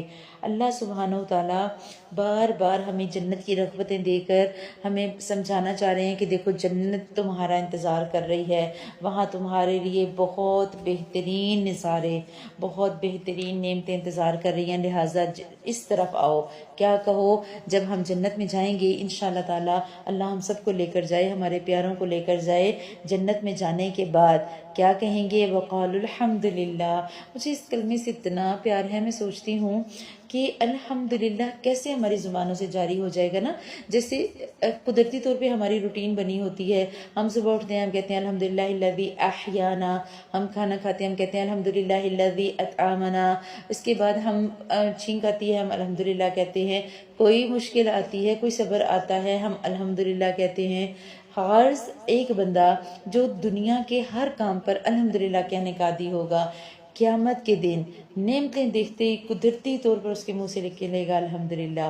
الحمدللہ کہنے کی عادت بنائیں، کوئی پوچھے کیسی ہیں آپ کہیں الحمدللہ، شکر ہے اللہ کا۔ الحمدللہ کی جتنی عادت ہوگی یہی عادت آخرت میں ہمارے کام آئے گی، جنت میں جا کر بھی ہمارے کلمے یہی ہوں گے انشاءاللہ تعالی، اور پھر وہ کہیں گے اللہ تیرا شکر جس نے ہم سے اپنے وعدے کو پورا کیا، ہمیں اس زمین کا وارث بنا دیا کہ ہم جنت میں جہاں چاہیں مقام کریں، بس عمل کرنے والوں کے لیے کتنا ہی اچھا بدلہ ہے، عمل کریں گے تو اجر ملے گا۔ اور تو فرشتوں کو اللہ کے عرش کے ارد گرد حلقہ باندھے ہوئے اپنے رب کی حمد و تسبیح کرتے ہوئے دیکھے گا، اور ان میں انصاف سے فیصلہ کیا جائے گا اور کہہ دیا جائے گا ساری کی ساری خوبی اللہ ہی کے لیے ہے جو تمام جہانوں کا پالنے والا ہے۔ وکیل الحمدللہ رب العالمین۔ سارے دنیا کے ڈرامے کا ڈراپ سین کس پہ ہوگا؟ اللہ سبحانہ و تعالیٰ کی حمد و ثنا پر۔ تو کیوں نہ ہم اللہ کی حمد و ثنا اس دنیا میں ہی کر لیں تاکہ ہم اس جنت کے وارث قرار دیے جائیں۔ اچھا وارث ہوتا کون ہے؟ ورثہ کس کو ملتا ہے؟ جو اس وراثت کا حقدار ہو۔ ایک بندہ جب فوت ہوتا ہے تو اس کے اپنوں کو، اس کے انہی رشتوں کو وراثت ملتی ہے جو اس کے قریبی ہوتے ہیں۔ اگر ہم جنت چاہتے ہیں تو ہمیں اللہ کا قرب پانا ہوگا۔ آدم علیہ السلام کو جنت سے نکالا گیا اور بتا دیا گیا، اللہ کی طرف سے ایک اعلان تھا کہ جب میرے بندے ان کے پاس میری طرف سے کوئی ہدایت آئے گی، فمن تبع ہدایا فلا خوف علیہم ولا هم یحزنون، تو جو اس ہدایت کی پیروی کرے گا، اس ہدایت کی اتباع کرے گا تو قیامت کے دن پھر وہ خوف اور غم سے نجات پائے گا۔ جب ہمیں پتہ ہے کہ ہمیں جنت ہمارا ہوم ٹاؤن ہے، ہمارا آبائی گھر، اور ہمیں وہ ملنا ہے، ہمیں بس محنت کرنی ہوگی، ورثے کو پانے کے لیے کوشش کرنی ہوگی۔ آگے شروع ہو رہی ہے سورہ المؤمن، اسے سورہ الغافر بھی کہا جاتا ہے، سورہ غافر بھی کہا جاتا ہے اسے، اور یہ یہاں سے ایک صورتوں کا سیٹ شروع ہو رہا ہے جنہیں کہتے ہیں حوامیم۔ حامیم سے شروع ہو رہی ہے سورہ، اور حوامیم کے سلسلے کی یہ جو پہلی صورت ہے اس کا آپ دیکھیں نا، حامیم سے شروع ہو رہی ہے۔ آگے ہم ساری جو صورتیں پڑھیں گے پوری صورتوں کا سیٹ ہے، وہ ساری کی ساری حامیم سے جو شروع ہوں گی ان سب کو حوامیم کہا جاتا ہے۔ اور اللہ سبحانہ و تعالی اس سورہ میں ہمیں وہ بڑی بڑی مثالیں دے کے منع کریں گے کہ دیکھو جو کام پچھلوں نے کیا نا، تکبر کی وجہ سے، غرور کی وجہ سے، وہ تم نے نہیں کرنا۔ جو ہارون نے کیا، جو قارون نے کیا، جنہوں نے ظلم و ستم کیے، تو قریش مکہ کو بھی بتایا جا رہا ہے کہ تم نے ایسا نہیں کرنا، اور ہم سب کو بھی کہ ہم بھی الرٹ ہو جائیں۔ بسم اللہ الرحمن الرحیم، مکی سورہ ہے، 85 آیات ہیں اور 9 رکوع ہیں۔ حامیم تنزیل الکتاب من اللہ العزیز العلیم، اس کتاب کا نازل فرمانا اس اللہ کی طرف سے ہے جو غالب اور دانا ہے۔ غافر الذنب، گناہوں کا بخشنے والا ہے، وقابل التوب، اور توبہ کا قبول کرنے والا ہے، شدید العقاب، سخت عذاب دینے والا ہے، ذی الطول، اور انعام اور قدرت دینے والا ہے، لا الہ الا ہو، اس کے علاوہ کوئی معبود نہیں، الیہ المصیر، اسی کی طرف لوٹنا ہے۔ اس آیت میں اللہ سبحانہ و تعالیٰ کی شان کریمی کو بہترین انداز میں بیان کیا گیا۔ نمبر 1 کہ اللہ سبحانہ و تعالیٰ گناہوں کو بخشنے والا ہے، چاہے وہ گناہ چھوٹے ہوں بڑے ہوں۔ اللہ تعالیٰ اپنی رحمت سے گناہوں کو ڈھانپ دے گا، اپنی رحمت سے گناہوں کو معاف کر دے گا، اور وقابل التوب، گناہوں کی توبہ کو قبول کرنے والا ہے۔ بے اختیاری میں غلطیاں ہو جائیں، غلطی کبیرہ گناہ ہو گئے، چھوٹی غلطی تھی بڑی غلطی تھی، احساس ہو گیا، آپ نے معافی مانگی، اللہ سبحانہ وتعالیٰ ان کوتاہیوں پر، ان لغزشوں پر فوراً معاف کر دے گا۔ شدید العقابی، اللہ تعالیٰ سخت سزا دینے والا بھی ہے۔ اگر کوئی اپنی غلطی کرے گا، غلطی پہ اکڑ جائے گا، فاسق بن جائے گا، تو پھر اللہ تعالیٰ کی طرف سے ایسے فاسق کے لیے، ایسے غافر کے لیے، ایسے کافر و مشرک کے لیے کوئی توبہ نہیں۔ ذی الطول، اور وہ انعام اور قدرت دینے والا ہے، وہ بہترین احسان کرنے والا ہے اپنے بندوں پر، بہترین طریقے سے رحمتیں کرنے والا ہے۔ اگر ہم اس آیت کو سمجھ جائیں تو ہمیں اللہ سبحانہ وتعالیٰ کی قدرت سمجھ آ جائے گی۔ ہم سے غلطی ہو جائے، معافی مانگیں گے، اللہ معاف کر دے گا۔ اگر ہم اپنی غلطی پہ اکڑ جائیں گے تو اللہ تعالیٰ سخت سزا دے گا، اور اگر ہم اللہ تعالیٰ کو راضی کر لیں گے تو وہ ہم پر اپنے احسانات کی بارشیں کر دے گا، اپنی رحمتوں کی بارش کر دے گا۔ اللہ سبحانہ وتعالیٰ کی رحم ہونا، غفور و رحیم ہونا، بخشش کرنے والا، مہربان ہونے والا، ایک لحاظ سے ہم اور طریقے سے بھی سمجھ سکتے ہیں۔ جب اللہ سبحانہ وتعالیٰ ہم پر رحم کرتے ہیں نا، تو ہمیں ہماری غلطیاں لگنے لگ جاتی ہیں۔ ایک وقت ایسا آتا ہے کہ ہمیں اپنی غلطیاں ساری کی ساری، ہمارے گناہ سارے کے سارے لسٹ پوری سامنے آنا شروع ہو جاتی ہے، ہمیں سمجھ آ جاتی ہے کہ میں واقعی میں بہت غلط ہوں۔ یہ بھی اللہ کی طرف سے ایک بلیسنگ ہوتی ہے کہ اللہ تعالیٰ ہمیں اس بات کا احساس دلا دیں کہ ہم کہاں پر غلط ہیں، اور جب ہم یہ سمجھ جاتے ہیں تو پھر ہم اللہ سبحانہ وتعالیٰ سے اپنی غلطیوں کی معافیاں بھی مانگتے ہیں، اور پھر وہ بخشنے والا اور مہربان بھی ہے۔ اللہ تعالیٰ کی آیتوں میں وہی لوگ جھگڑتے ہیں جو کافر ہیں، بس ان لوگوں کا چلنا پھرنا شہروں میں آپ کو دھوکے میں نہ ڈالے۔ یعنی کہ اگر ایک بندہ ہے، اس پہ اللہ تعالیٰ کی بہت کرم نوازی ہے، تو اس کی فراغ روزی ہونا اس کے اوپر رزق کی فراوانی ہونا، اس کے اوپر رحمتوں کی، نعمتوں کی فراوانی ہونا، ہمارے دماغ میں کہیں یہ پیدا نہ کر دے فطور کہ یہ اللہ کا مقرب بندہ ہے۔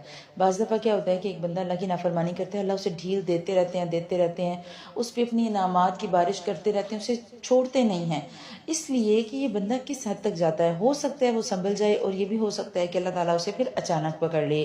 قوم نوح اور ان کے بعد کے گروہوں نے بھی جھٹلایا تھا، اور ہر امت نے اپنے رسول کو گرفتار کر لینے کا ارادہ کیا اور باطل کے ذریعے کچ بحثیاں کیں تاکہ ان سے حق کو بگاڑ دیں۔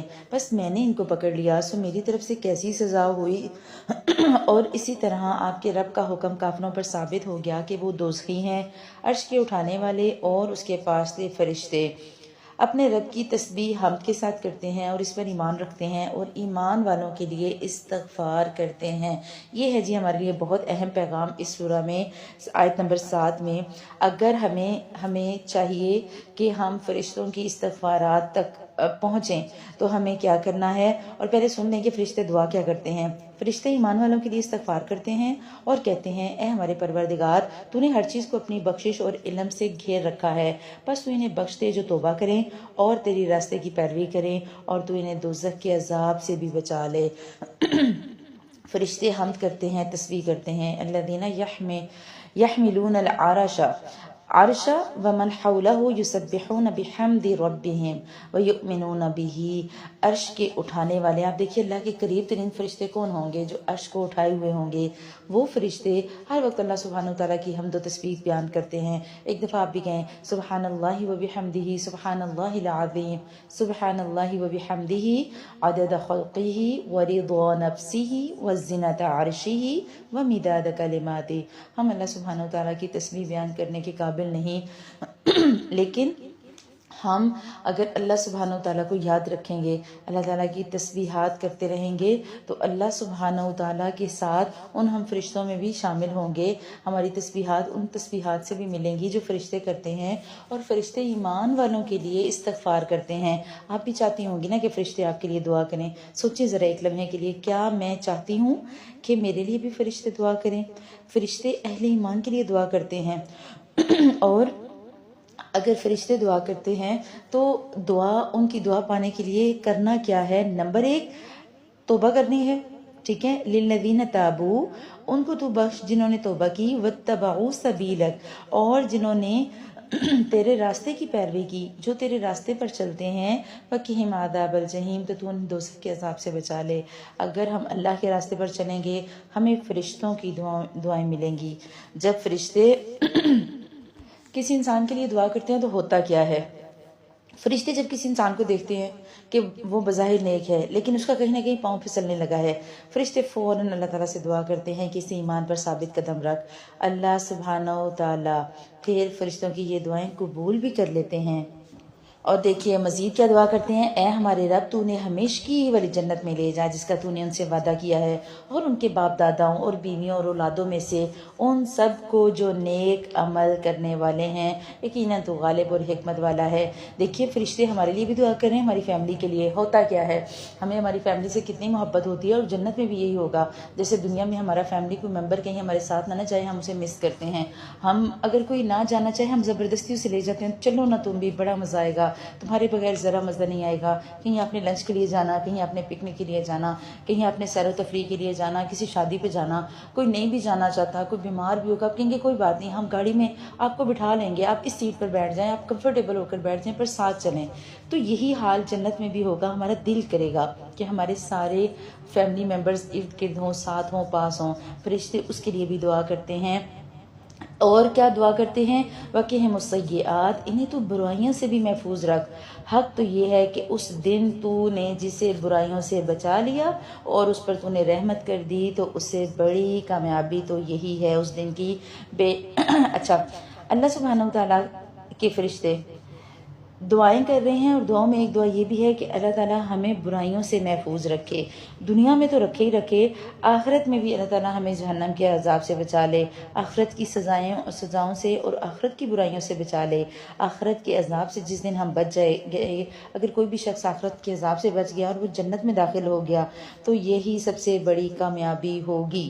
اور اہل ایمان کے لیے دیکھیں دو عظیم خوشخبریاں ان آیات میں بتا دی گئیں، ایک تو یہ کہ ایمان والے جو ہے ان کے لیے فرشتے دعائیں کرتے ہیں، اور دوسرا یہ کہ اہل ایمان جنت میں اکٹھے ہو جائیں گے۔ اللہم جعلنا منہم، اللہ تعالیٰ ہمیں ان میں بھی شامل کرے۔ جعلنا اللہ من الذین یلحقہم اللہ بآبائہم الصالحین، اللہ تعالیٰ ہمیں ہمارے آباء و اجداد کے ساتھ صالحین کے ساتھ جنت میں داخل کرے۔ ہمیں اللہ سبحانہ وتعالیٰ وہی اجر دے جو ان آیات میں جیسے فرشتے ہمارے لیے دعائیں کر رہے ہیں، ہم اس دن اچھی کامیابی پا جائیں۔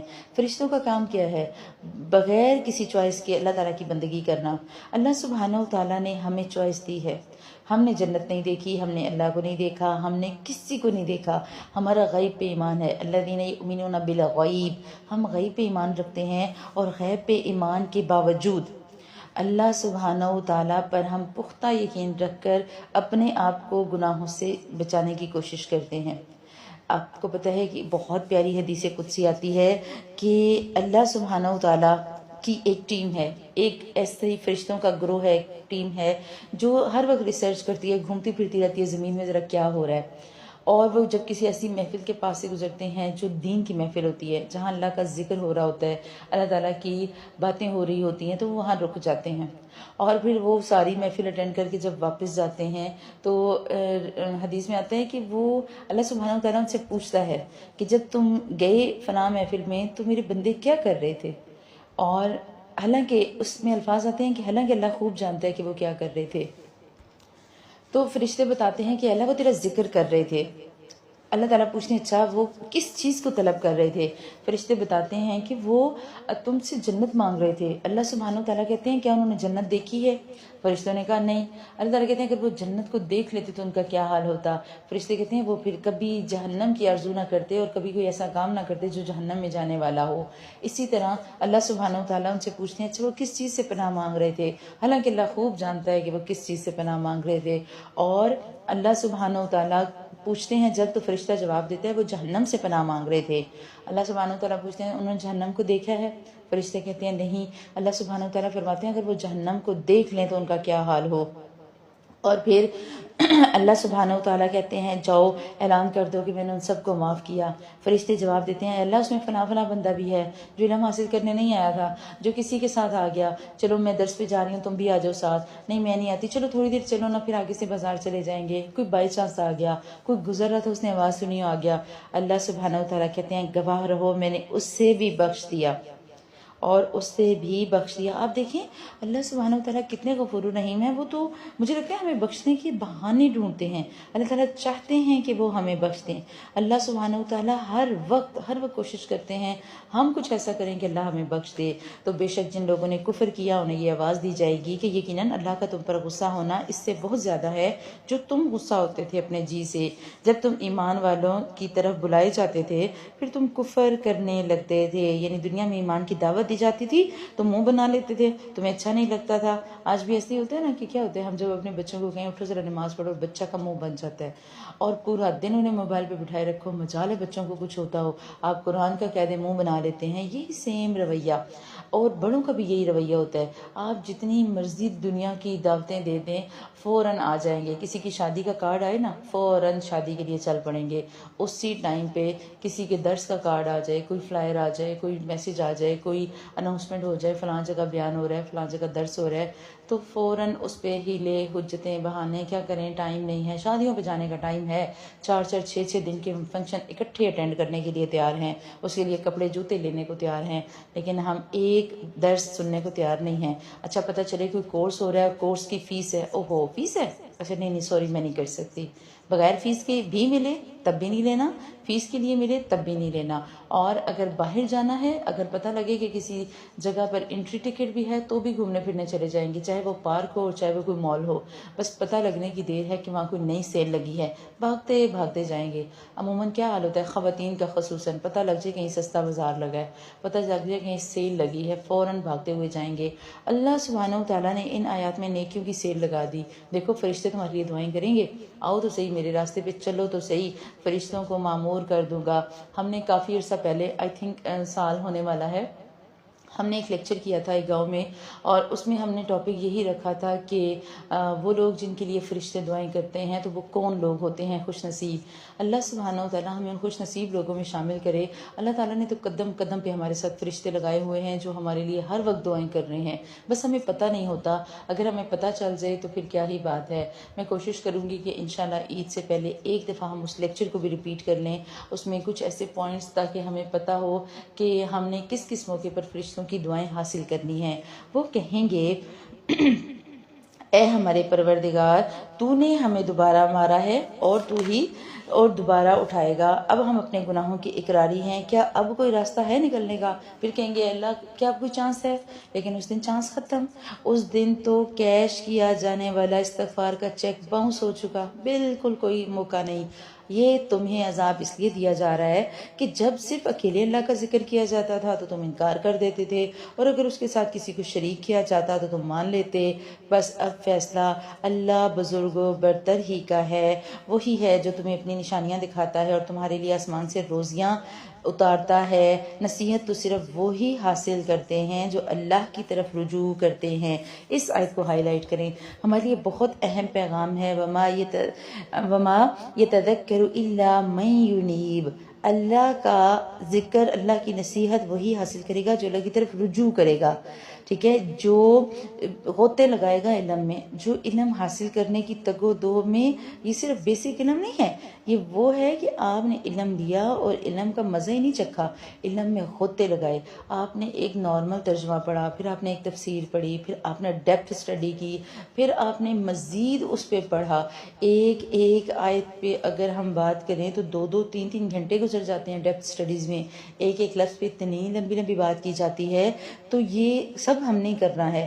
اللہ سبحانہ و تعالیٰ کو پانا ہے نا, تو اللہ سبحانہ و تعالیٰ کی ذات کے ساتھ محبت کا اظہار کرنا ہے تو وقت دینا ہوگا. ہم جس کے ساتھ محبت کرتے ہیں ہمارا کیا دل کرتا ہے وہ ہر وقت آنکھوں کے سامنے رہے, ہم ہر وقت اس کے پیچھے پیچھے پیچھے پیچھے رہیں. ہم نئی جیسے شادی ہوتی ہے نا, ذرا شوہر بیوی کا ایک رشتہ امیجن کریں. نئی شادی ہوتی ہے تو کیا ہوتا ہے, عورت کا دل کرتا ہے سارا کچھ چھوڑ دے, مرد کا دل کرتا ہے ساری جہان چھوڑ دے, اور بس بیوی اور میاں ایک دوسرے کے آگے پیچھے ہی کتنے دم چھلے بنے پھرتے رہیں. تو یہی حال ہے. اگر ہمیں ہمیں جو ہے وہ اللہ کا قرب پانا ہے تو ہمیں اللہ کے قریب جانا ہوگا نا، ہمیں اللہ کے کلام کو پڑھنا ہوگا، ہمیں سمجھنا ہوگا، اور اس کلام کو سمجھے بغیر ہم کبھی بھی اللہ تعالیٰ کا قرب نہیں پا سکتے۔ اللہ کہہ رہے تم اللہ کو پکارتے رہو، اس کے لیے دین کو خالص کر کے، چاہے کافر برا مانے، کوئی کچھ بھی کہتا رہے، آپ نے دین پہ جم جانا ہے۔ لوگ کیا کہتے ہیں، خاندان کیا کہتا ہے، چھوڑ دیں، کچھ بھی نہ کہیں۔ بلند عرشوں والا عرش کا مالک وہ اپنے بندوں میں سے جس پر چاہتا ہے وہی نازل فرماتا ہے تاکہ وہ ملاقات کے دن سے ڈرائے، جس دن سارے کے سارے لوگ بے پردہ ہو جائیں گے، ان کی کوئی چیز اللہ سے پوشیدہ نہ رہے گی۔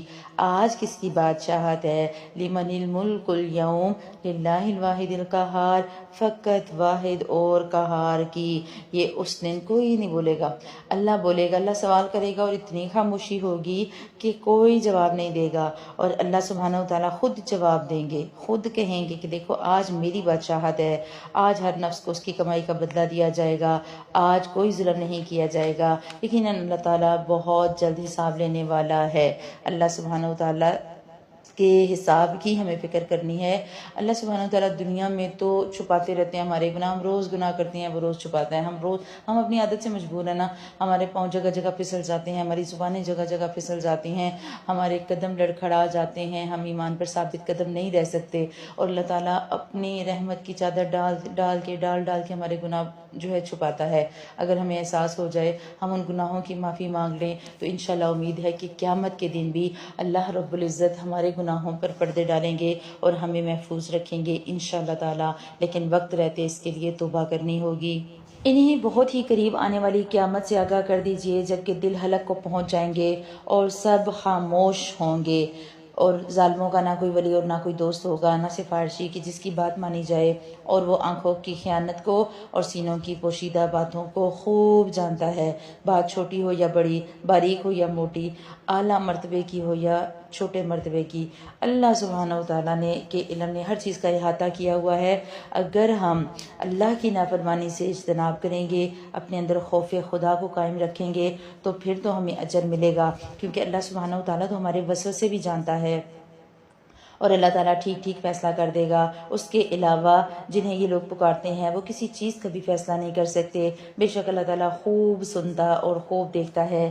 کیا یہ لوگ زمین میں چلے پھرے نہیں کہ دیکھتے کہ جو لوگ ان سے پہلے تھے ان کا کیا نتیجہ ہوا؟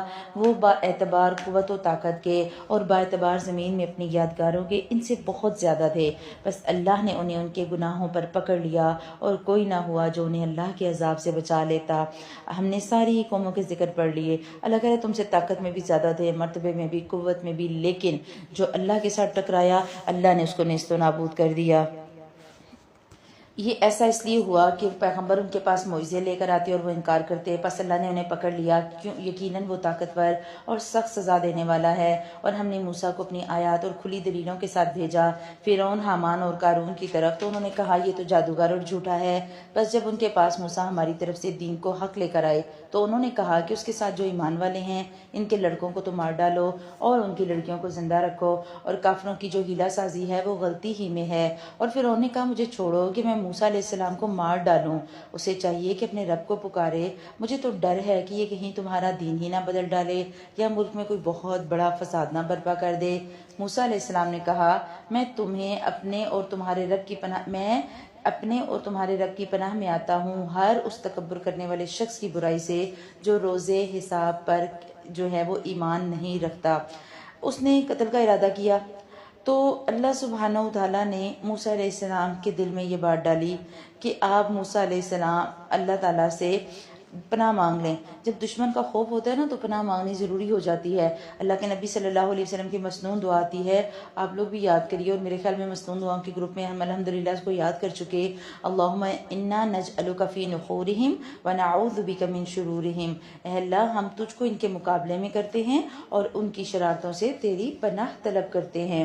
ایک مومن شخص نے جو فرعون کے خاندان میں سے تھا اور اپنا ایمان چھپائے ہوئے تھا، اس نے کہا کیا تم ایک شخص کو محض اس بات پر قتل کرتے ہو کہ وہ کہتا ہے میرا رب اللہ ہے اور تمہارے رب کی طرف سے دلیل لے کر آیا ہے؟ اگر وہ جھوٹا ہو تو اس کا جھوٹ اسی پر ہے، اور اگر وہ سچا ہوا تو جس عذاب کا وہ تم سے وعدہ کر رہا ہے اس میں سے کچھ نہ کچھ تو تم پر آ جائے گا۔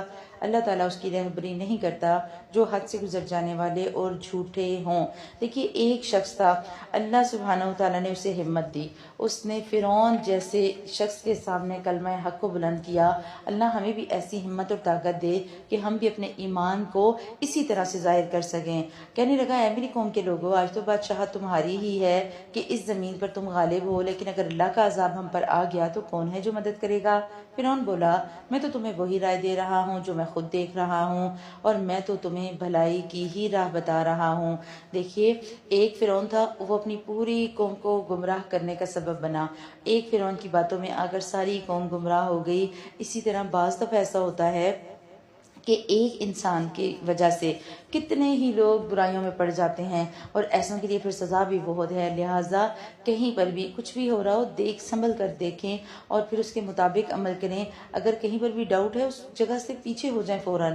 اس مومن نے کہا ہے میری قوم کے لوگوں، مجھے تو اندیشہ ہے کہ تم پر بھی ویسا ہی عذاب نہ آ جائے جو اور امتوں پر آیا، جیسے امت نوح اور عاد اور سمود اور ان کے بعد والوں کا حال ہوا۔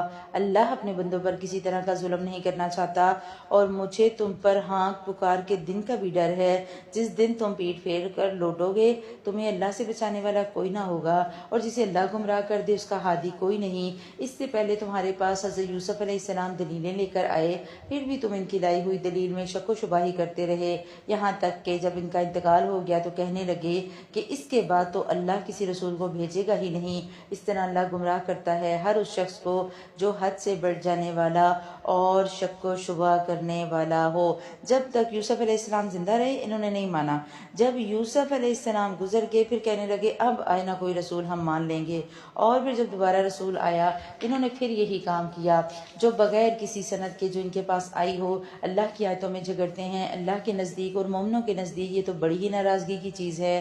اللہ تعالیٰ اس طرح ہر ایک مغرور سرکش کے دل پر مہر لگا دیتا ہے۔ یہاں دعا کر لیجئے اللہ تعالیٰ ہمارے دلوں کو مغرور نہ کریں، ہمارے دلوں کو سرکش نہ کریں، ہمارے دل اللہ سبحانہ وتعالیٰ کی جو ہے وہ پکار پر فوراً لبیک کہیں، ہمارے دل فوراً جی اللہ جی میں حاضر ہوں اس کا ہی نعرہ لگائیں، ہم کبھی مغرور اور سرکش نہ ہوں۔ پھر انہوں نے کہا میرے لیے ذرا ایک بالا خانہ بناؤ، شاید کہ میں آسمان کے جو دروازے ہیں ان دروازوں تک پہنچ جاؤں اور موسیٰ علیہ السلام کے معبود کو جھانک لوں، اور بے شک میں سمجھتا ہوں وہ جھوٹا ہے۔ اور اسی طرح فرعون کی بدکاریاں اسے بھلی دکھائی گئیں اور وہ راہ سے روک دیا گیا، اور فرعون کی ہر ہیلہ سازی تباہی میں ہی رہی۔ دیکھیے کتنا تکبر ہے، اپنے وزیر حامان کو کہہ رہے ایک بڑی سی عمارت بناؤ، ہم ذرا دیکھیں، ہم پیچھے سورۃ القصص میں پڑھا ہے نا، دیکھو ذرا بناؤ میرے لیے پکی ہوئی مٹی کی عمارت، میں ذرا جھانک کر دیکھوں موسیٰ کا رب ہے بھی کہ نہیں، اور ہے تو کیسا ہے۔ اللہ سبحانہ وتعالیٰ کہہ رہے ہیں کہ اسے شیطان نے اس کے اعمال اتنے مزین کر کے دکھا دیے کہ وہ راہ پا ہی نہیں سکا، اور اس ایماندار شخص نے کہا اے میری قوم کے لوگوں، تم سب میری پیروی کرو کہ میں نیک راہ کی طرف تمہاری رہنمائی کروں۔ اے میری قوم، یہ حیات دنیا متاع فانی ہے۔ ہائی لائٹ کر لیں آیت نمبر 39، ہذہ الحیات الدنیا متاع، بے شک یہ دنیا کی زندگی تو فانی ہے، یقین مانو ہمیشہ کا گھر تو آخرت ہی ہے۔ جس نے گناہ کیا تو اسے تو برابر ہی بدلہ دیا جائے گا، اور جس نے نیکی کی ہے خواہ وہ مرد ہو یا عورت اور وہ ایماندار ہو تو یہ لوگ جنت میں جائیں گے اور بے شمار رزق پائیں گے۔ اللہ سبحانہ وتعالیٰ نے اس آیت میں ہمیں جو پیغام دیا وہ بہت بہترین ہے۔ زندگی چند دن کی ہے، ٹھیک ہے، اور چند دن کی زندگی میں کوئی پتہ نہیں کب ختم ہو جائے، اور جو اب زندگی اس کے بعد ملے گی اس سے کوئی زوال اور فنا نہیں ہوگا، یا تو انسان جنت میں جائے گا یا جہنم میں جائے گا، اور جس بھی زندگی میں جائے گا وہ ابدی ہوں گی، ہمیشہ کی ہوں گی۔ ایک ہوگی راحت والی زندگی، آرام والی زندگی، سکون والی زندگی، اور دوسری ہوگی عذابوں والی زندگی، شقاوتوں والی زندگی۔ لہٰذا اب ہمیں ڈیسائیڈ کرنا ہے کہ ہمیں اہل جنت میں جانا ہے یا اہل جہنم میں۔ اللہ نے تو جہنم ہمارے لیے نہیں بنائی، لیکن اگر ہم نے اپنے اعمال درست نہ کیے تو پھر اللہ سبحانہ وتعالیٰ نے متکبرین کے لیے تو جہنم ہی رکھی ہے۔ ہاں جو ہم گناہ کریں گے اتنا ہی اللہ تعالیٰ دیں گے جو ہے وہ بدلہ اس کا، لیکن نیکی کرنے والوں کا بدلہ تو چاہے وہ عورت ہے یا مرد اللہ بڑھا چڑھا کر دیں گے۔ اے میری قوم، یہ کیا بات ہے کہ میں تمہیں نجات کی طرف بلاتا ہوں اور تم مجھے دوزخ کی طرف بلا رہے ہو؟ تم مجھے دعوت دے رہے ہو کہ میں اللہ کے ساتھ کفر کروں اور اس کے ساتھ شرک کروں جس کا کوئی علم مجھے نہیں، اور میں تمہیں غالب بخشنے والے معبود کی طرف دعوت دے رہا ہوں۔ یہ یقینی امر ہے کہ تم مجھے جس کی طرف بلا رہے ہو وہ نہ تو دنیا میں پکارے جانے کے قابل ہے اور نہ آخرت میں، اور یہ بھی یقینی بات ہے کہ ہم سب کا لوٹنا اللہ ہی کی طرف سے ہے، اور حد سے گزر جانے والے ہی اہل دوزخ ہیں۔ جو حد سے گزرے گا وہ جہنم میں ہی جائے گا۔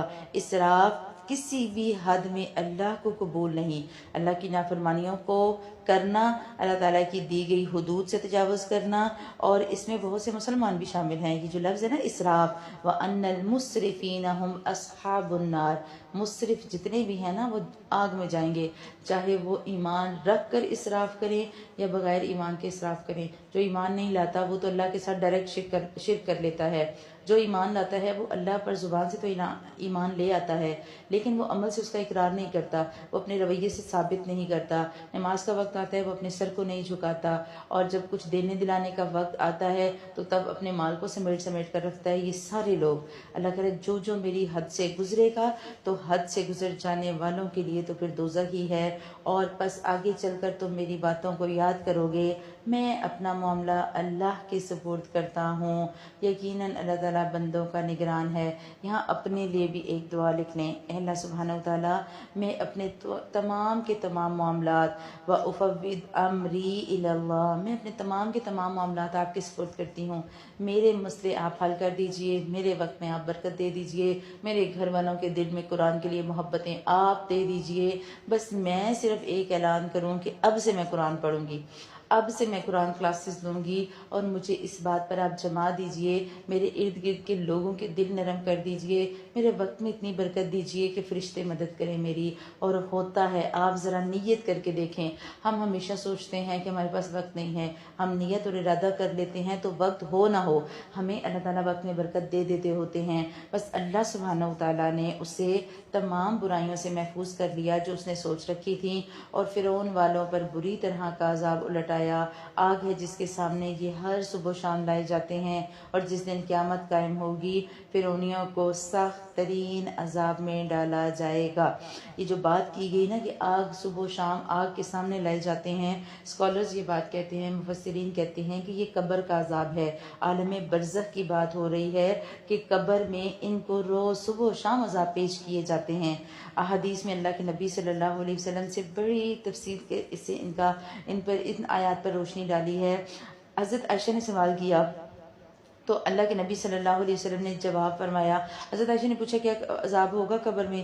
آپ صلی اللہ علیہ وسلم نے فرمایا نعم، ہاں، عذاب القبر حق، کہ قبر کا عذاب تو سچ ہے، حق ہے۔ اسی طرح اللہ کے نبی صلی اللہ علیہ وسلم نے فرمایا، صحیح بخاری میں روایت ملتی ہے کہ جب تم میں سے کوئی مرتا ہے تو قبر میں اس پر صبح و شام اس کی جگہ پیش کی جاتی ہے، یعنی اگر وہ جنتی ہے تو جنت پیش کی جاتی ہے، اور اگر وہ جہنمی ہے تو جہنم اس کے سامنے پیش کی جاتی ہے، اور کہا جاتا ہے کہ یہ تیری اصلی جگہ ہے جہاں قیامت والے دن اللہ تجھے بھیجے گا۔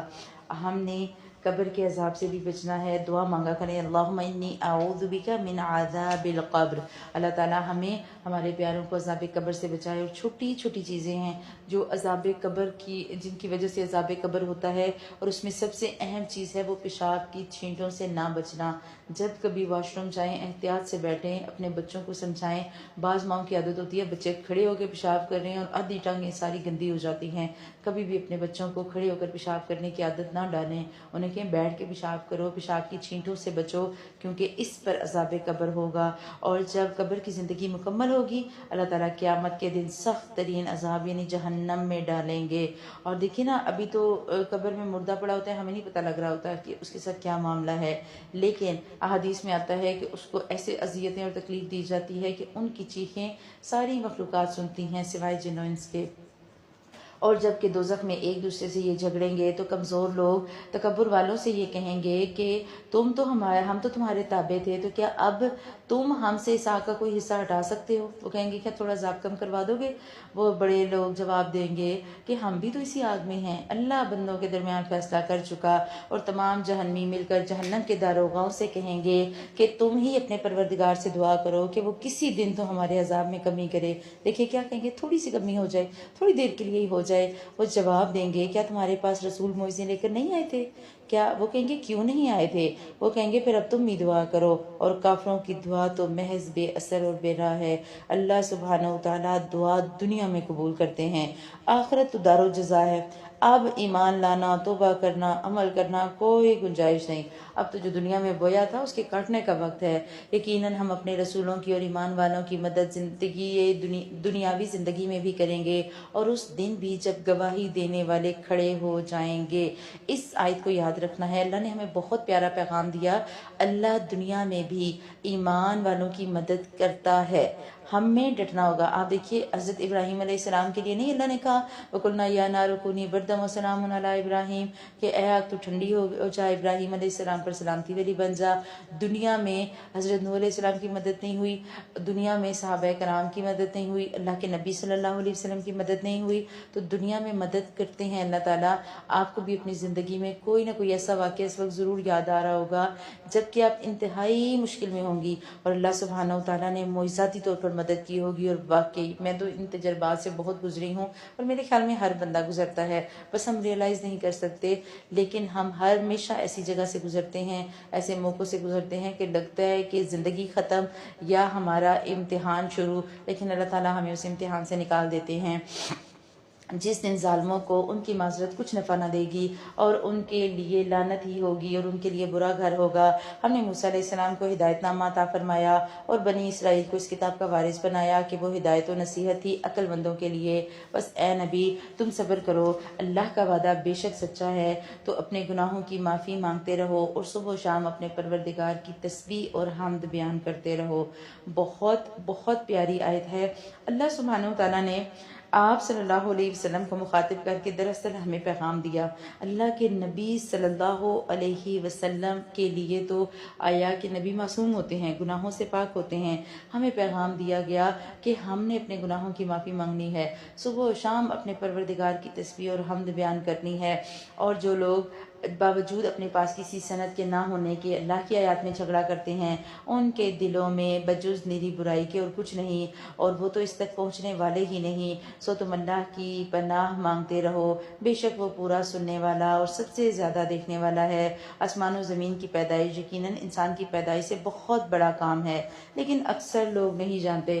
آپ دیکھیں 5-6 فٹ کا انسان بنانا آسان ہے، یا میلوں تک پھیلا ہوا آسمان بغیر کسی ستون کے کھڑا کرنا؟ یقیناً وہ مشکل کام تھا، اللہ نے وہ اگر کر لیا تو انسان بنانا کیا مشکل ہے۔ اسی طرح اندھا اور بینا برابر نہیں، نہ جو لوگ ایمان لائے اور انہوں نے نیک عمل کیے وہ بدکاروں کے برابر ہیں۔ تم بہت کم نصیحت حاصل کرتے ہو۔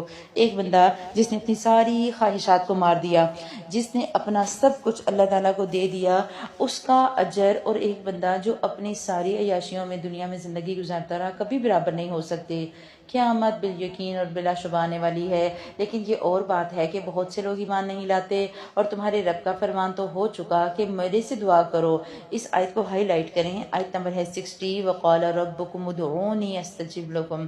اللہ کہہ رہے ادعونی، تم مجھے پکارو، استجب لکم، میں تمہاری پکار کا جواب دوں گا، میں تمہاری جو ہے وہ پکار کا جواب دوں گا۔ لیکن ان الذین یستکبرون عن عبادتی، بے شک وہ لوگ جو میری عبادت سے تکبر کرتے ہیں، سیدخلون جہنم داخرین، تو وہ ذلیل ہو کر جہنم میں داخل ہوں گے۔ آیت کو ذرا ہائی لائٹ کریں۔ ایک بندہ جسے اللہ جو کفر کرتا ہے، جو اللہ کو مانتا ہی نہیں، وہ تو اللہ کی عبادت نہیں کرے گا نا۔ مومن ہے وہ عبادت میں تکبر اگر کرے گا، عبادت اس کا کرنے کو دل نہیں کرے گا، عبادات میں وہ خود سری دکھائے گا، اللہ کہہ رہا ہے میں اسے جہنم میں داخل کروں گا۔ اس بات کو سمجھنا بہت ضروری ہے، بہت زیادہ۔ اللہ کی عبادت سے انکار کر دینا، اللہ آواز دے رہا ہے اور ہم نہ جائیں۔ اللہ قرآن پکار پکار کر کہہ رہے آؤ اس پہ غور کرو، فکر کرو، اس کو سمجھو، اس کو پڑھو۔ اور ہم دنیا کی رنگینیوں میں کھوئے ہوئے ہیں، ہم دعائیں بھی نہیں مانگتے۔ اللہ تعالیٰ کہتے ہیں نا مجھے پکارو، دعا سے بڑھ کر تو حدیث میں آتا ہے کوئی وقت والی چیز ہے ہی نہیں اللہ تعالیٰ کی قریب۔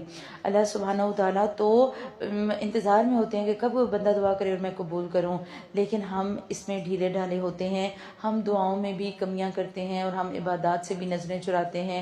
ہمارا دل نہیں کر رہا ہوتا نا عبادات کرنے کو، تو اللہ ہمیں اپنا بہت زیادہ عبادت کرنے والا بنائے۔ اللہ تعالیٰ نے تمہارے لیے رات بنائی تاکہ تم اس میں آرام کرو، اور دن کو دیکھنے والا بنایا۔ بے شک اللہ تعالیٰ لوگوں پر فضل و کرم کرنے والا ہے، لیکن اکثر لوگ شکر گزاری نہیں کرتے۔ یہی اللہ تم سب کا رب ہے، ہر چیز کا خالق، اس کے علاوہ کوئی معبود نہیں، پھر تم کہاں پھرے جاتے ہو؟ اسی طرح وہ لوگ بھی پھیرے جاتے ہیں جو اللہ کی آیات کا انکار کرتے ہیں۔ اللہ ہی ہے جس نے تمہارے لیے زمین کو ٹھہرنے کی جگہ بنایا اور آسمان کو چھت بنایا۔ ہائی لائٹ کریں، اللہ نے تمہاری صورتیں بنائیں، وَصَوَّرَكُمْ فَأَحْسَنَ صُوَرَكُمْ، اور کتنی خوبصورت بنائیں، اور تمہیں عمدہ عمدہ چیزیں کھانے کے لیے دیں۔ یہی اللہ تمہارا پروردگار ہے، بس وہ بڑی برکتوں والا اور سارے جہان کو پالنے والا ہے۔ ذرا آج شیشے کے سامنے کھڑی ہو کے دیکھیں، واؤ اللہ نے مجھے کتنا خوبصورت بنایا۔ آج رات اپنے دسترخوان پہ بیٹھ کے نعمتوں کو دیکھیے گا، اللہ کا شکر ادا کیجیے گا۔ اللہ تو نے مجھے کتنا کچھ دیا، تو نے مجھے جسمانی خوبصورتی بھی دی اور مجھے دسترخوان کی خوبصورتی بھی دے دی۔ ہم جب دسترخوان پہ بیٹھتے ہیں تو نعمتوں کا ایک انبار سامنے ہوتا ہے، اور نعمتوں کے انبار کے ساتھ اللہ کے اس بات پہ بھی شکر کریں کہ ہم وہ نعمتیں استعمال کر سکتے ہیں۔ ایک بندہ جسے شوگر کی تکلیف ہے وہ میٹھا نہیں کھا سکتا، اللہ کا شکر اللہ نے ہمیں ایسی بیماریوں سے بھی بچا کے رکھا۔ ایک بی پی کا مریض ہے تو وہ بھی پرہیز کرے گا۔ اسی طرح مختلف بیماریاں، اگر آپ کسی چیز سے الرجک ہیں آپ وہ چیز استعمال نہیں کر سکتے، تو جب دسترخوان پہ چیز دیکھیں اور آپ وہ چیز کھا سکتی ہوں، اللہ کا شکر ادا کریں۔ اللہ نے جسم بھی دیا اور اللہ نے کھانے کے لیے نعمتیں بھی دیں، اور اللہ تعالیٰ نے وہ جو نعمتیں دی ہمارے جسم کو انہیں ہضم کرنے والا بھی بنایا۔ اور کبھی اپنی شکل پہ کمنٹ نہ کریں، میں نے بہت سے لوگوں کو دیکھا ہے ہمیشہ حجت نکالتے رہتے ہیں، ہاں میری ناک کتنی موٹی ہے، میرے ہونٹ کتنے پتلے ہیں، میرے ہونٹ کتنے موٹے ہیں۔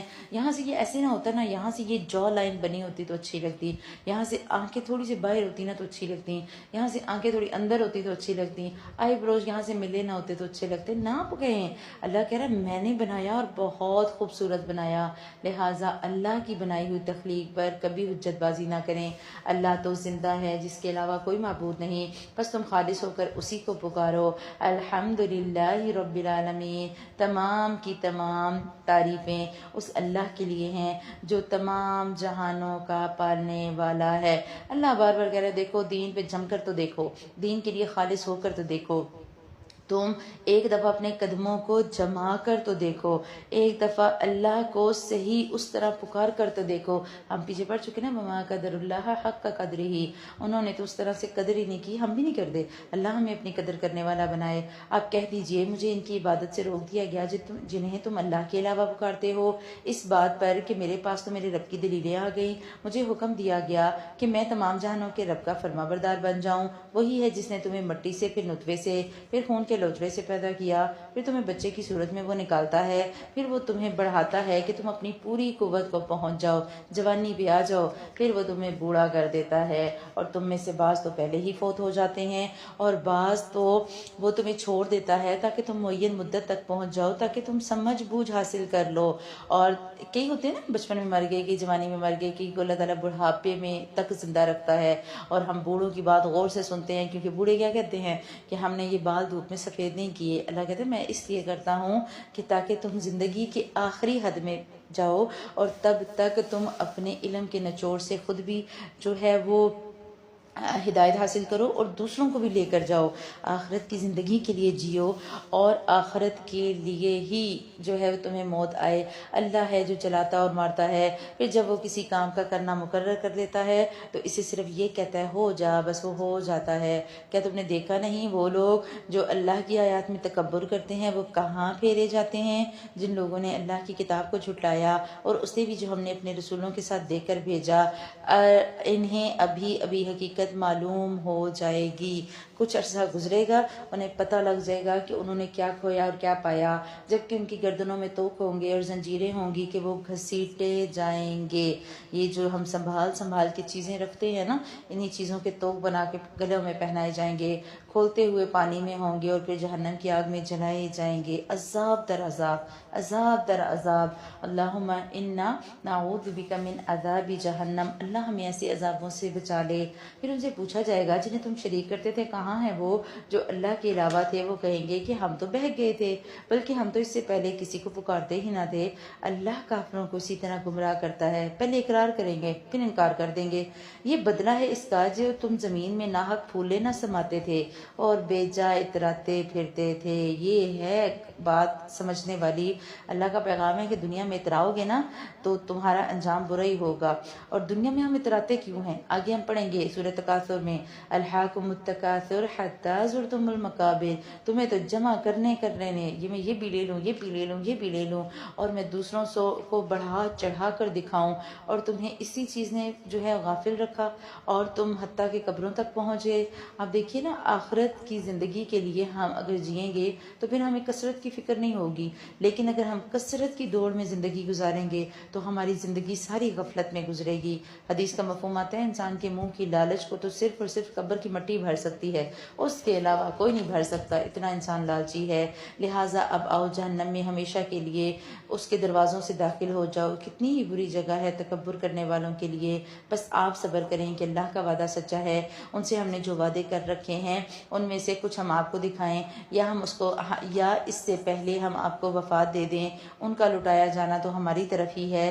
یقیناً ہم آپ سے پہلے بھی بہت سے رسول بھیج چکے، جن میں سے بعض کے واقعات تو ہم آپ کو بیان کر چکے، اور ان میں سے بعض کے قصے تو ہم نے آپ کو بیان ہی نہیں کیے۔ اور کسی رسول کا یہ مقدور نہ تھا کہ کوئی معجزہ اللہ کی اجازت کے بغیر لا سکے۔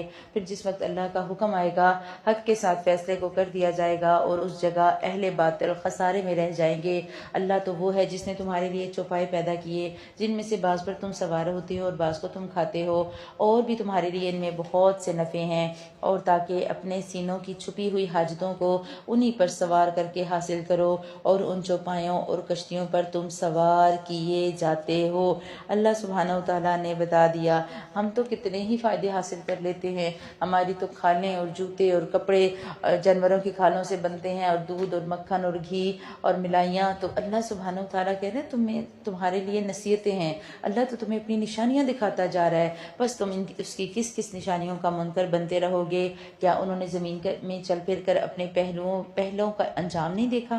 انہیں نظر نہیں آتا قبروں میں جو پڑے تھے بڑے بڑے ملک اور بڑے بڑے چودھری، ان کا کیا حال ہوا؟ یا پہلے جو قومیں گزری ان کا کیا ہوا، جو ان سے تعداد میں بھی زیادہ تھے اور قوت میں بھی سخت تھے؟ اور زمین میں بہت ساری ہم نے یادگاریں چھوڑی تھیں، ان کے کئی کاموں نے انہیں اور زمین میں بہت ساری یادگاریں چھوڑی تھیں، ان کے کیے کاموں نے انہیں کچھ فائدہ نہ دیا، بڑے بڑے محلات چھوڑ گئے۔ آپ دیکھیے، جب آپ بڑے بڑے قلعوں کو دیکھتے ہیں، آپ جا کے شاہ جہاں کا بنایا ہوا قلعہ ہی دیکھ لیں، ممتاز کے لیے قلعہ بنایا، شاہ جہاں بھی مر گیا اور ممتاز بھی مر گئی، کوئی فائدہ، کیا فائدہ ہوا ہے ہمیں؟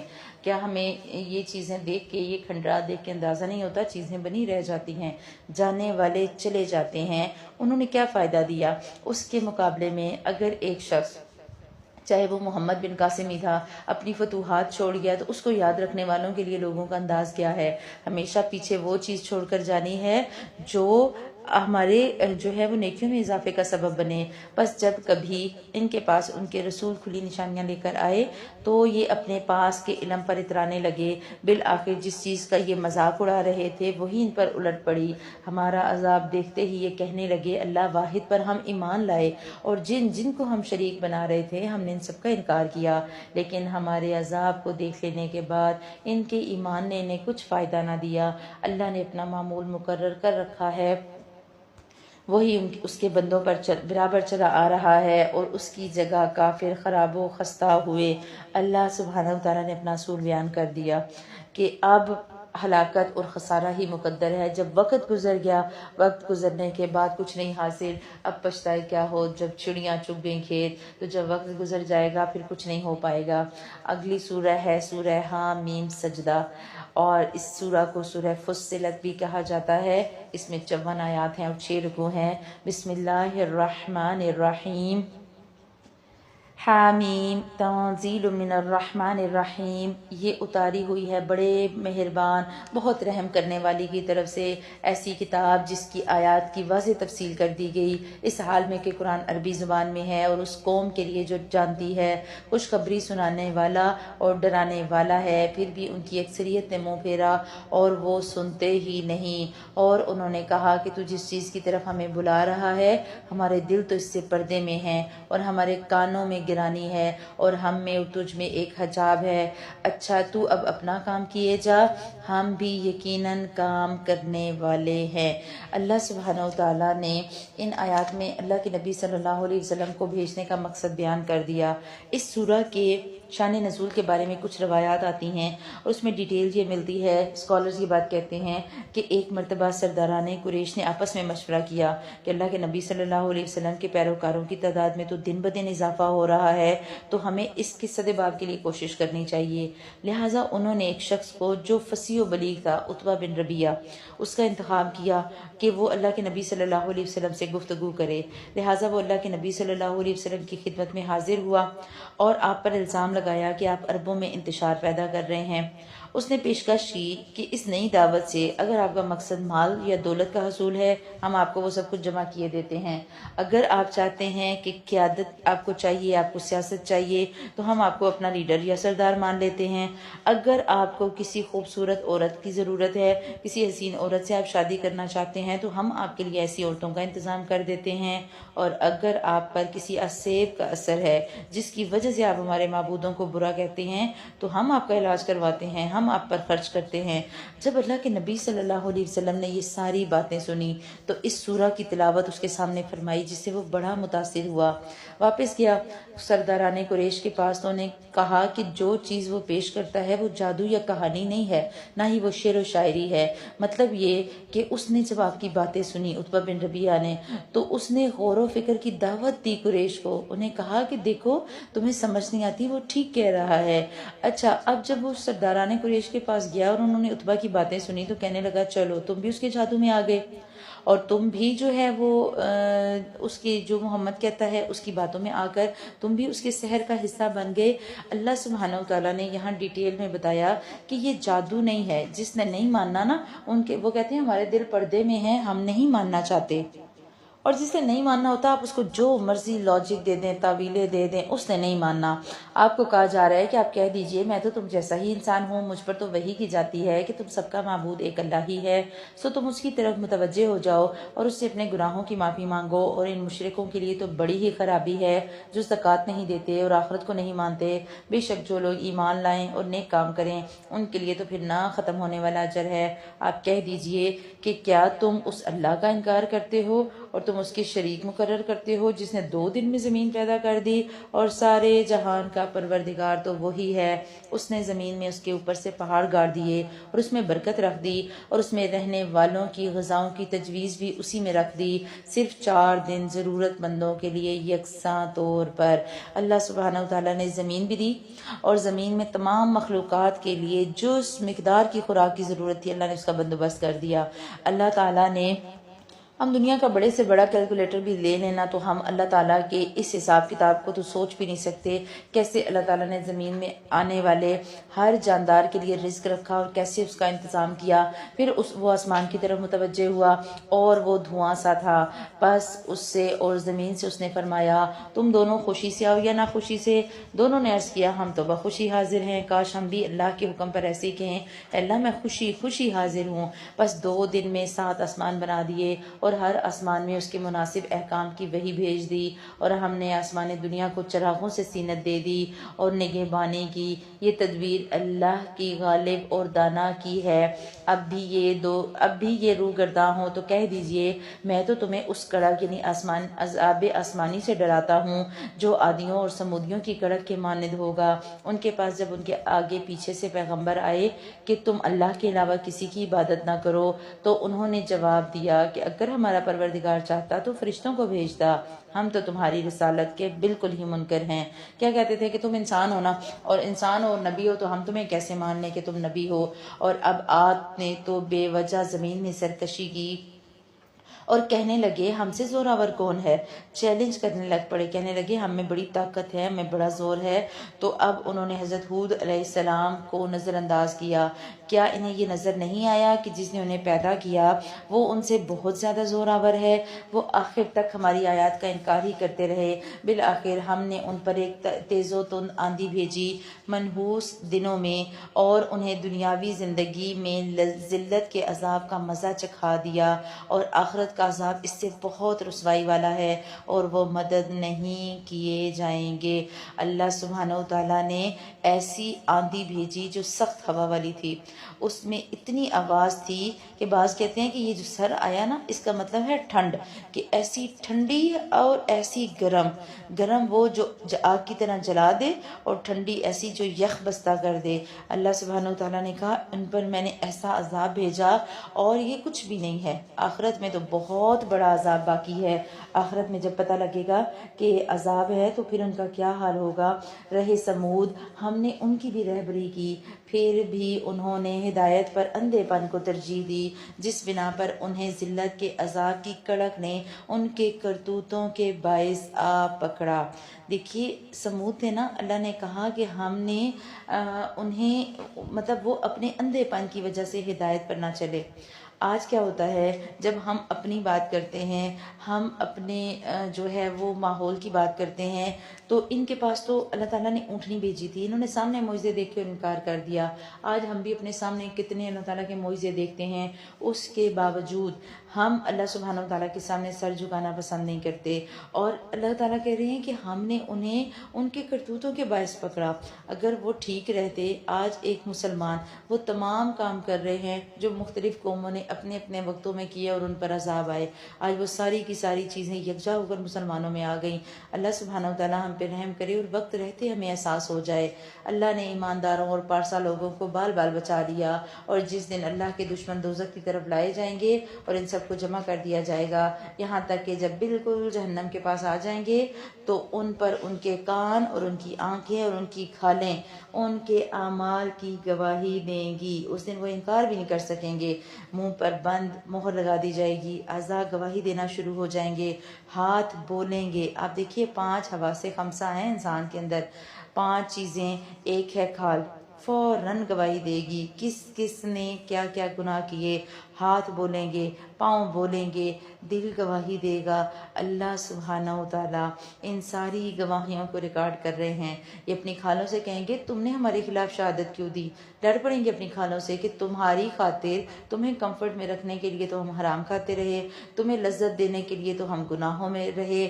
اور پھر کھال کہے گی کہ ہمیں اس اللہ نے قوت گویائی دی جس نے ہر چیز کو بولنے کی طاقت بخشی، اسی نے تمہیں پہلی مرتبہ پیدا کیا، اور اسی کی طرف تم سب لوٹائے جاؤ گے، اور تم اپنی بدعمالیاں اس وجہ سے پوشیدہ رکھتے ہی نہ تھے کہ تم پر تمہارے کان اور تمہاری آنکھیں اور تمہاری کھالیں گواہی دیں گی۔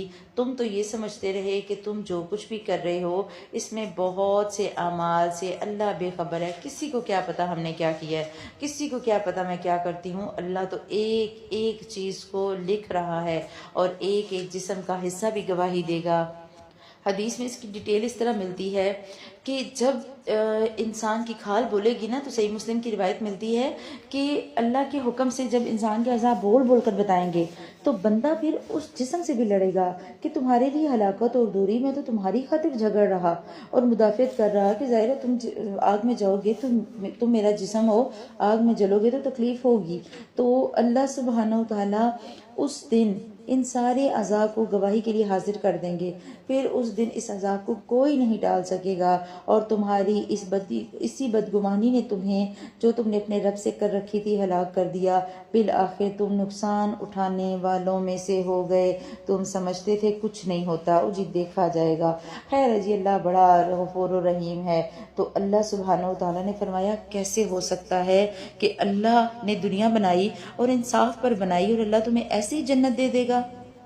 اور اس کے بارے میں آتا ہے کہ ایک دفعہ ایسا ہوا، حضرت عبداللہ بن مسعود کہتے ہیں کہ خانہ کعبہ کے پاس 2 قریشی اور 1 ثقفی، یا 2 ثقفی اور 1 قریشی جمع تھے، اور ان میں سے ایک نے کہا تم کیا سمجھتے ہو ہماری باتیں اللہ سنتا ہے؟ دوسرے نے کہا اللہ ہماری جہری باتیں یعنی اونچی باتیں سنتا ہے، اور سری باتیں یعنی پوشیدہ باتیں نہیں سنتا۔ ایک نے کہا اگر وہ ہماری جہری باتیں سنتا ہے تو ہماری پوشیدہ بھی یقیناً سنتا ہوگا۔ اس پر اللہ سبحانہ و تعالیٰ نے یہ آیت نازل کی، اللہ سننے والا ہے، اللہ کو پتہ ہے، اللہ تمہاری ساری بدعمالیوں سے باخبر ہے۔ اور اب اگر یہ صبر کریں تو بھی ان کا ٹھکانہ جہنم ہی ہے، اور اگر یہ عذر کریں، معافی مانگیں، تب بھی یہ معاف نہیں کیے جائیں گے۔ معافی کا چیک ختم، اب تو ہمیشہ کے لیے جہنم مراد ہے۔ اور ہم نے ان کے کچھ ہم نشین مقرر کر رکھے ہیں جنہوں نے ان کے اگلے پچھلے اعمال ان کی نگاہوں میں خوبصورت بنا رکھے تھے، اور ان کے حق میں بھی اللہ کا قول ان امتوں کے ساتھ پورا ہوا جو ان سے پہلے جنوں اور انسانوں کی گزر چکی، یقیناً وہ ضیاءکار ثابت ہوئے۔ شیطانوں انس میں سے، جنوں شیاطین میں سے کچھ ایسے لوگ ہوتے ہیں جو ہمیں گناہ پر ابھارتے ہیں، کچھ ہمارے دوست، کچھ ہمارے یار، کچھ ہمارے جاننے والے جو ہمیں کھینچ کھینچ کر گناہوں کی طرف لے کر جاتے ہیں۔ اسی طرح ہمارے ساتھ ایک شیطان اور ایک فرشتہ ہر وقت مقرر ہے۔ شیطان ہمیں برائیوں کی طرف لے کر جانے کی کوشش کرتا ہے، اور فرشتہ ہمیں نیکیوں کی طرف لے کر جانے کی کوشش کرتا ہے۔ اب یہ ہم پر ہے کہ ہم دل میں آنے والی کس خیال اور کس بات کو اہمیت دیتے ہیں۔ اور کافروں نے کہا اس قرآن کو سنو ہی مت، ہائی لائٹ کریں اس آیت کو، ہم بھی یہی کہتے ہیں سنو ہی نہیں ورنہ عمل کیا جائے گا۔ کافر کہتے تھے اس قرآن کو سنو ہی مت اس کے پڑھے جانے کے وقت، اور بےہودہ گوئی کرو، کیا عجب ہے کہ تم غالب آ جاؤ، یعنی تم اس قرآن کا مذاق اڑاؤ، سننے کی ضرورت ہی نہیں ہے۔ کیا کرتے تھے وہ؟ جب قرآن پڑھا جاتا شور مچاتے، تالیاں بجاتے، سیٹیاں بجاتے، اور کہتے چیخ چیخ کر باتیں کرو تاکہ قرآن کی آواز کان میں ہی نہ پڑے، کیونکہ کان میں پڑ گئی تو سمجھ آ جائے گی، اور سمجھ آ جائے گی تو دل ڈر جائیں گے، کیونکہ قرآن جب پڑھا جاتا ہے تو وجلت قلوبہم، دل ڈر جاتے ہیں۔ اور اللہ سبحانہ و تعالیٰ کے قرآن کے ساتھ یہی رویہ دکھ کے ساتھ آج ہم مسلمانوں کا ہے۔ ہم کسی کو کہتے ہیں کہ آؤ اور پڑھو تو کیا کہتے ہیں نہیں، اصل میں نہ پڑھ لیا تو پھر عمل کرنا پڑے گا، پھر عمل نہیں کریں گے تو اللہ ڈبل سزا دے گا، اس لیے بہتر ہے پڑھو ہی نہ۔ تو یہ اگر ہم رویہ رکھیں گے نا اللہ پھر بھی عذاب دیں گے۔ اللہ کہہ رہا ہے پس یقیناً ہم ان کافروں کو سخت عذاب کا مزہ چکھائیں گے، اور انہیں ان کے بدترین اعمال کی سزا ضرور دیں گے۔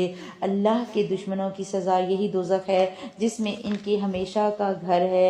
یہ بدلہ ہے کہ یہ ہماری آیات کے ساتھ انکار کرتے تھے، دنیا میں اب جو ہے وہ مانتے نہیں تھے، اب تو مان لیا، اب مزہ چکھو۔ اور کافر کہیں گے اے ہمارے رب ہمیں جنوں انسانوں کے وہ دونوں فریق دکھا جنہوں نے ہمیں گمراہ کیا، تاکہ ہم انہیں اپنے قدموں تلے ڈال دیں، تاکہ وہ جہنم میں سب سے نچلے عذاب میں ہو جائیں۔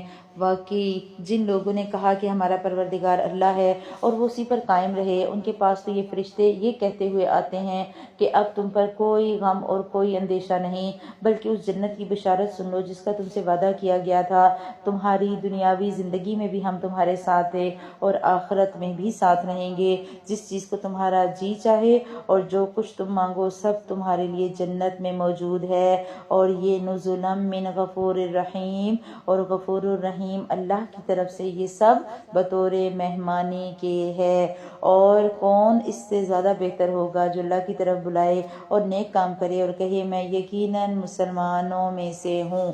اللہ سبحانہ وتعالیٰ نے بتایا کہ جو نیکی کرے گا اس کو فرشتے ویلکم کریں گے، فرشتے اس کو فوراً کہیں گے آ جاؤ، آج تم پر کوئی خوف کوئی غم نہیں، ہم دنیا میں بھی تمہارے ساتھ تھے اور آخرت میں بھی۔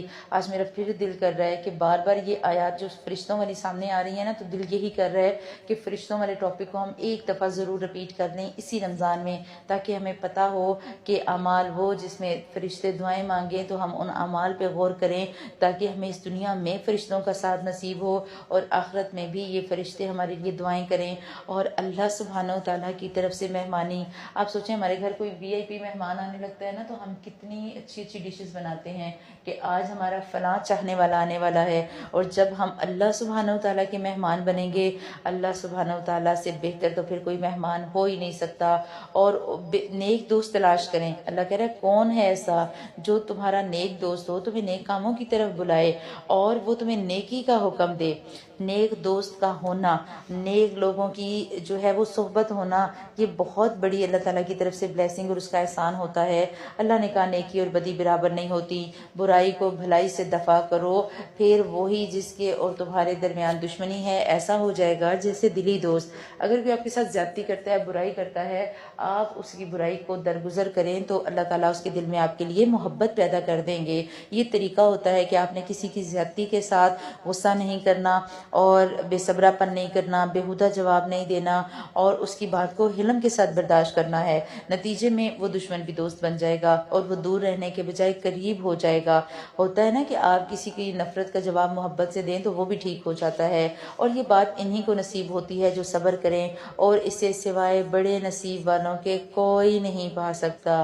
کوئی آپ کو کہے واو یو آر سو لکی، اس کا یہ مطلب ہے کہ آپ بڑی ہی صبر والی ہیں، اور صبر ہمیں ہر حال میں اپنانا ہے، خصوصاً دین کے کام کے لیے۔ اگر ایک بندہ داعی دین ہے تو اسے تو صبر کرنا ہی کرنا ہے۔ اللہ ہم سب کو ایسا بنا دے صابر۔ اگر شیطان کی طرف سے کوئی وسوسہ آئے تو اللہ کی پناہ طلب کرو، یقیناً وہ بہت ہی سننے والا ہے، اور جو ہے دن رات اور سورج اور چاند بھی اسی کی نشانیوں میں سے ہیں۔ تم سورج کو سجدہ نہ کرو نہ چاند کو، بلکہ سجدہ اس اللہ کے لیے کرو جس نے ان سب کو پیدا کیا، اگر تمہیں اسی کی عبادت کرنی ہے تو۔ پھر بھی اگر یہ تکبر اور غرور کریں تو فرشتے جو آپ کے رب کے نزدیک ہیں وہ تو رات دن اس کی تسبیح بیان کر رہے ہیں اور وہ نہیں اکتاتے۔ اللہ کو کوئی فرق نہیں پڑتا آپ اور میں تسبیحات کریں یا نہ کریں، آپ اور میں عبادات کریں یا نہ کریں، اللہ کے فرشتے تو ہر وقت اس کی تسبیح بیان کر رہے ہیں۔ ہم اگر کریں گے اس میں سراسر ہمارا فائدہ ہے۔ اور اس اللہ کی نشانیوں میں سے ایک یہ بھی ہے کہ تم زمین کو دبی دبائی دیکھتے ہو، پھر جب ہم اس پر بارش برساتے ہیں تو وہ تر و تازہ ہو کر ابھرنے لگتی ہے۔ جس نے اسے زندہ کیا وہی یقینی طور پر مردوں کو بھی زندہ کرنے والا ہے، بے شک وہ ہر چیز پر قادر ہے۔ بے شک جو لوگ ہماری آیتوں میں کج روی کرتے ہیں، آیتوں کے الٹے معنی نکالتے ہیں، وہ ہم سے کچھ مخفی نہیں۔ بتاؤ تو جو آگ میں ڈالا جائے گا وہ اچھا ہے، یا جو امن و امان کے ساتھ قیامت کے دن آئے؟ تم جو چاہو کرتے جاؤ، وہ تمہارا سب کیا کرایا دیکھ رہا ہے۔ اللہ سے کوئی بات چھپی ہوئی نہیں۔ اللہ تعالیٰ نے بتا دیا کہ اگر تم آگ سے بچنا چاہتے ہو تو ایمان لے آؤ، اگر ایمان نہیں لاؤ گے، کفر پر قائم رہو گے، پھر اللہ سبحانہ و تعالیٰ تمہاری اس معصیت کی وجہ سے تمہیں پھر جہنم کی آگ ہی دے گا۔ اور جن لوگوں نے اپنے پاس قرآن آنے کے باوجود اس سے کفر کیا، اور وہ بھی ہم سے پوشیدہ نہیں، کہ یہ بڑی باوقت کتاب ہے۔ ہائی لائٹ کریں آیت نمبر 41، ان الذین کفروا بالذکر لما جاءہم، جن لوگوں نے قرآن پہنچنے کے بعد اس سے کفر کیا۔ کون ہوں گے یہ؟ ایک بندے نے تو مانا ہی نہیں، ایک نے قرآن کھولا پڑھا، 30 پارے رمضان میں 2 3 قرآن مکمل کیے، اور پھر بھی اللہ کے حکم کو نہ مانا، اللہ کی بات کو نہ مانا۔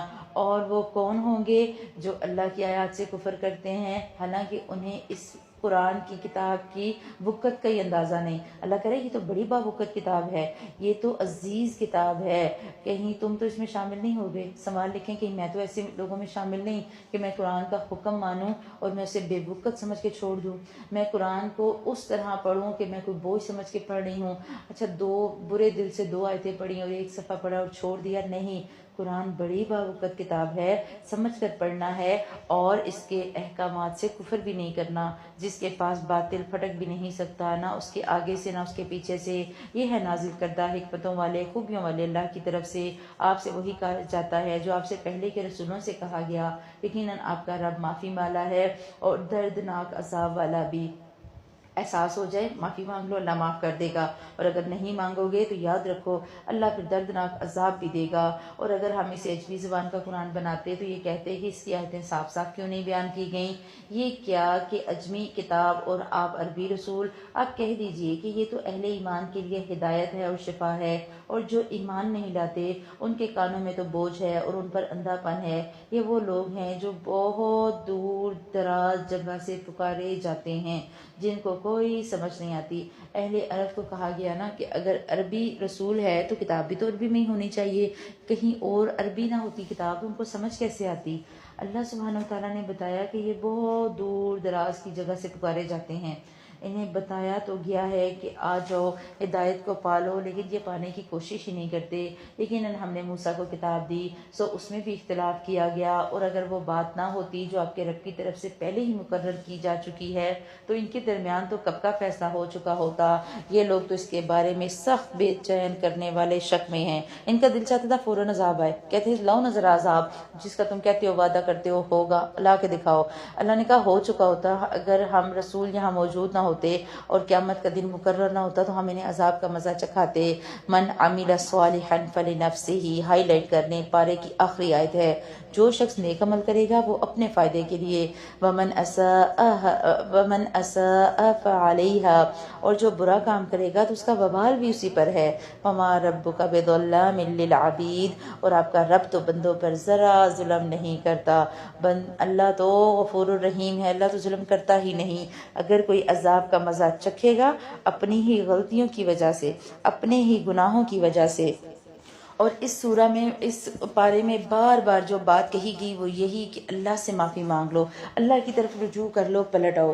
اللہ کے نبی صلی اللہ علیہ وسلم کی ابن ماجہ میں روایت ملتی ہے، آپ صلی اللہ علیہ وسلم نے فرمایا کہ اگر تم اتنے گناہ کر لو کہ تمہارے گناہ آسمان تک بھی پہنچ جائیں، مگر اس کے بعد بھی اگر تم توبہ کرو گے تو اللہ سبحانہ وتعالیٰ تمہاری توبہ قبول فرمائے گا۔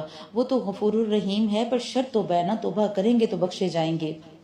اللہ تعالیٰ نے اس بارے میں مختلف طریقوں سے سمجھایا۔ اللہ نے اپنی قدرت کی نشانیاں بتائیں کہ دیکھو اللہ کے لیے کچھ بھی ناممکن نہیں، تم اللہ سے مانگ کر تو دیکھو، وہ ہر حال میں تمہارے ایک کن کہے گا اور تمہارے جو ہے وہ مسائل حل ہو جائیں گے۔ دوسری بات یہ کہ اگر تم گناہ کرتے کرتے تھک جاؤ تو تمہیں یہ بات پتہ ہونی چاہیے کہ اللہ سبحانہ وتعالیٰ کی قبولیت کا دروازہ ہر وقت کھلا ہے۔ لا تقنطوا من رحمت اللہ، اللہ کی رحمت سے بالکل مایوس نہیں ہونا، تم اپنے کاموں کی تدبیر کرتے رہو، اللہ تعالیٰ تمہیں راستے دکھاتے رہے گا، اور تم اللہ کی رضا میں راضی رہنا سیکھو۔ تمہیں صبر کرنا ہے اور شکر کرنا ہے، اور جب اللہ سے تعلق تمہارا بڑھے گا تمہارے حالات بدلیں گے، مشکلات آئیں، مصائب آئیں، اللہ سے خاص دل لگا لو، اللہ سے دعائیں کرو، ادعونی استجب لکم، آیا کہ تم اللہ کو پکارو میں تمہاری پکار کا جواب دوں گا۔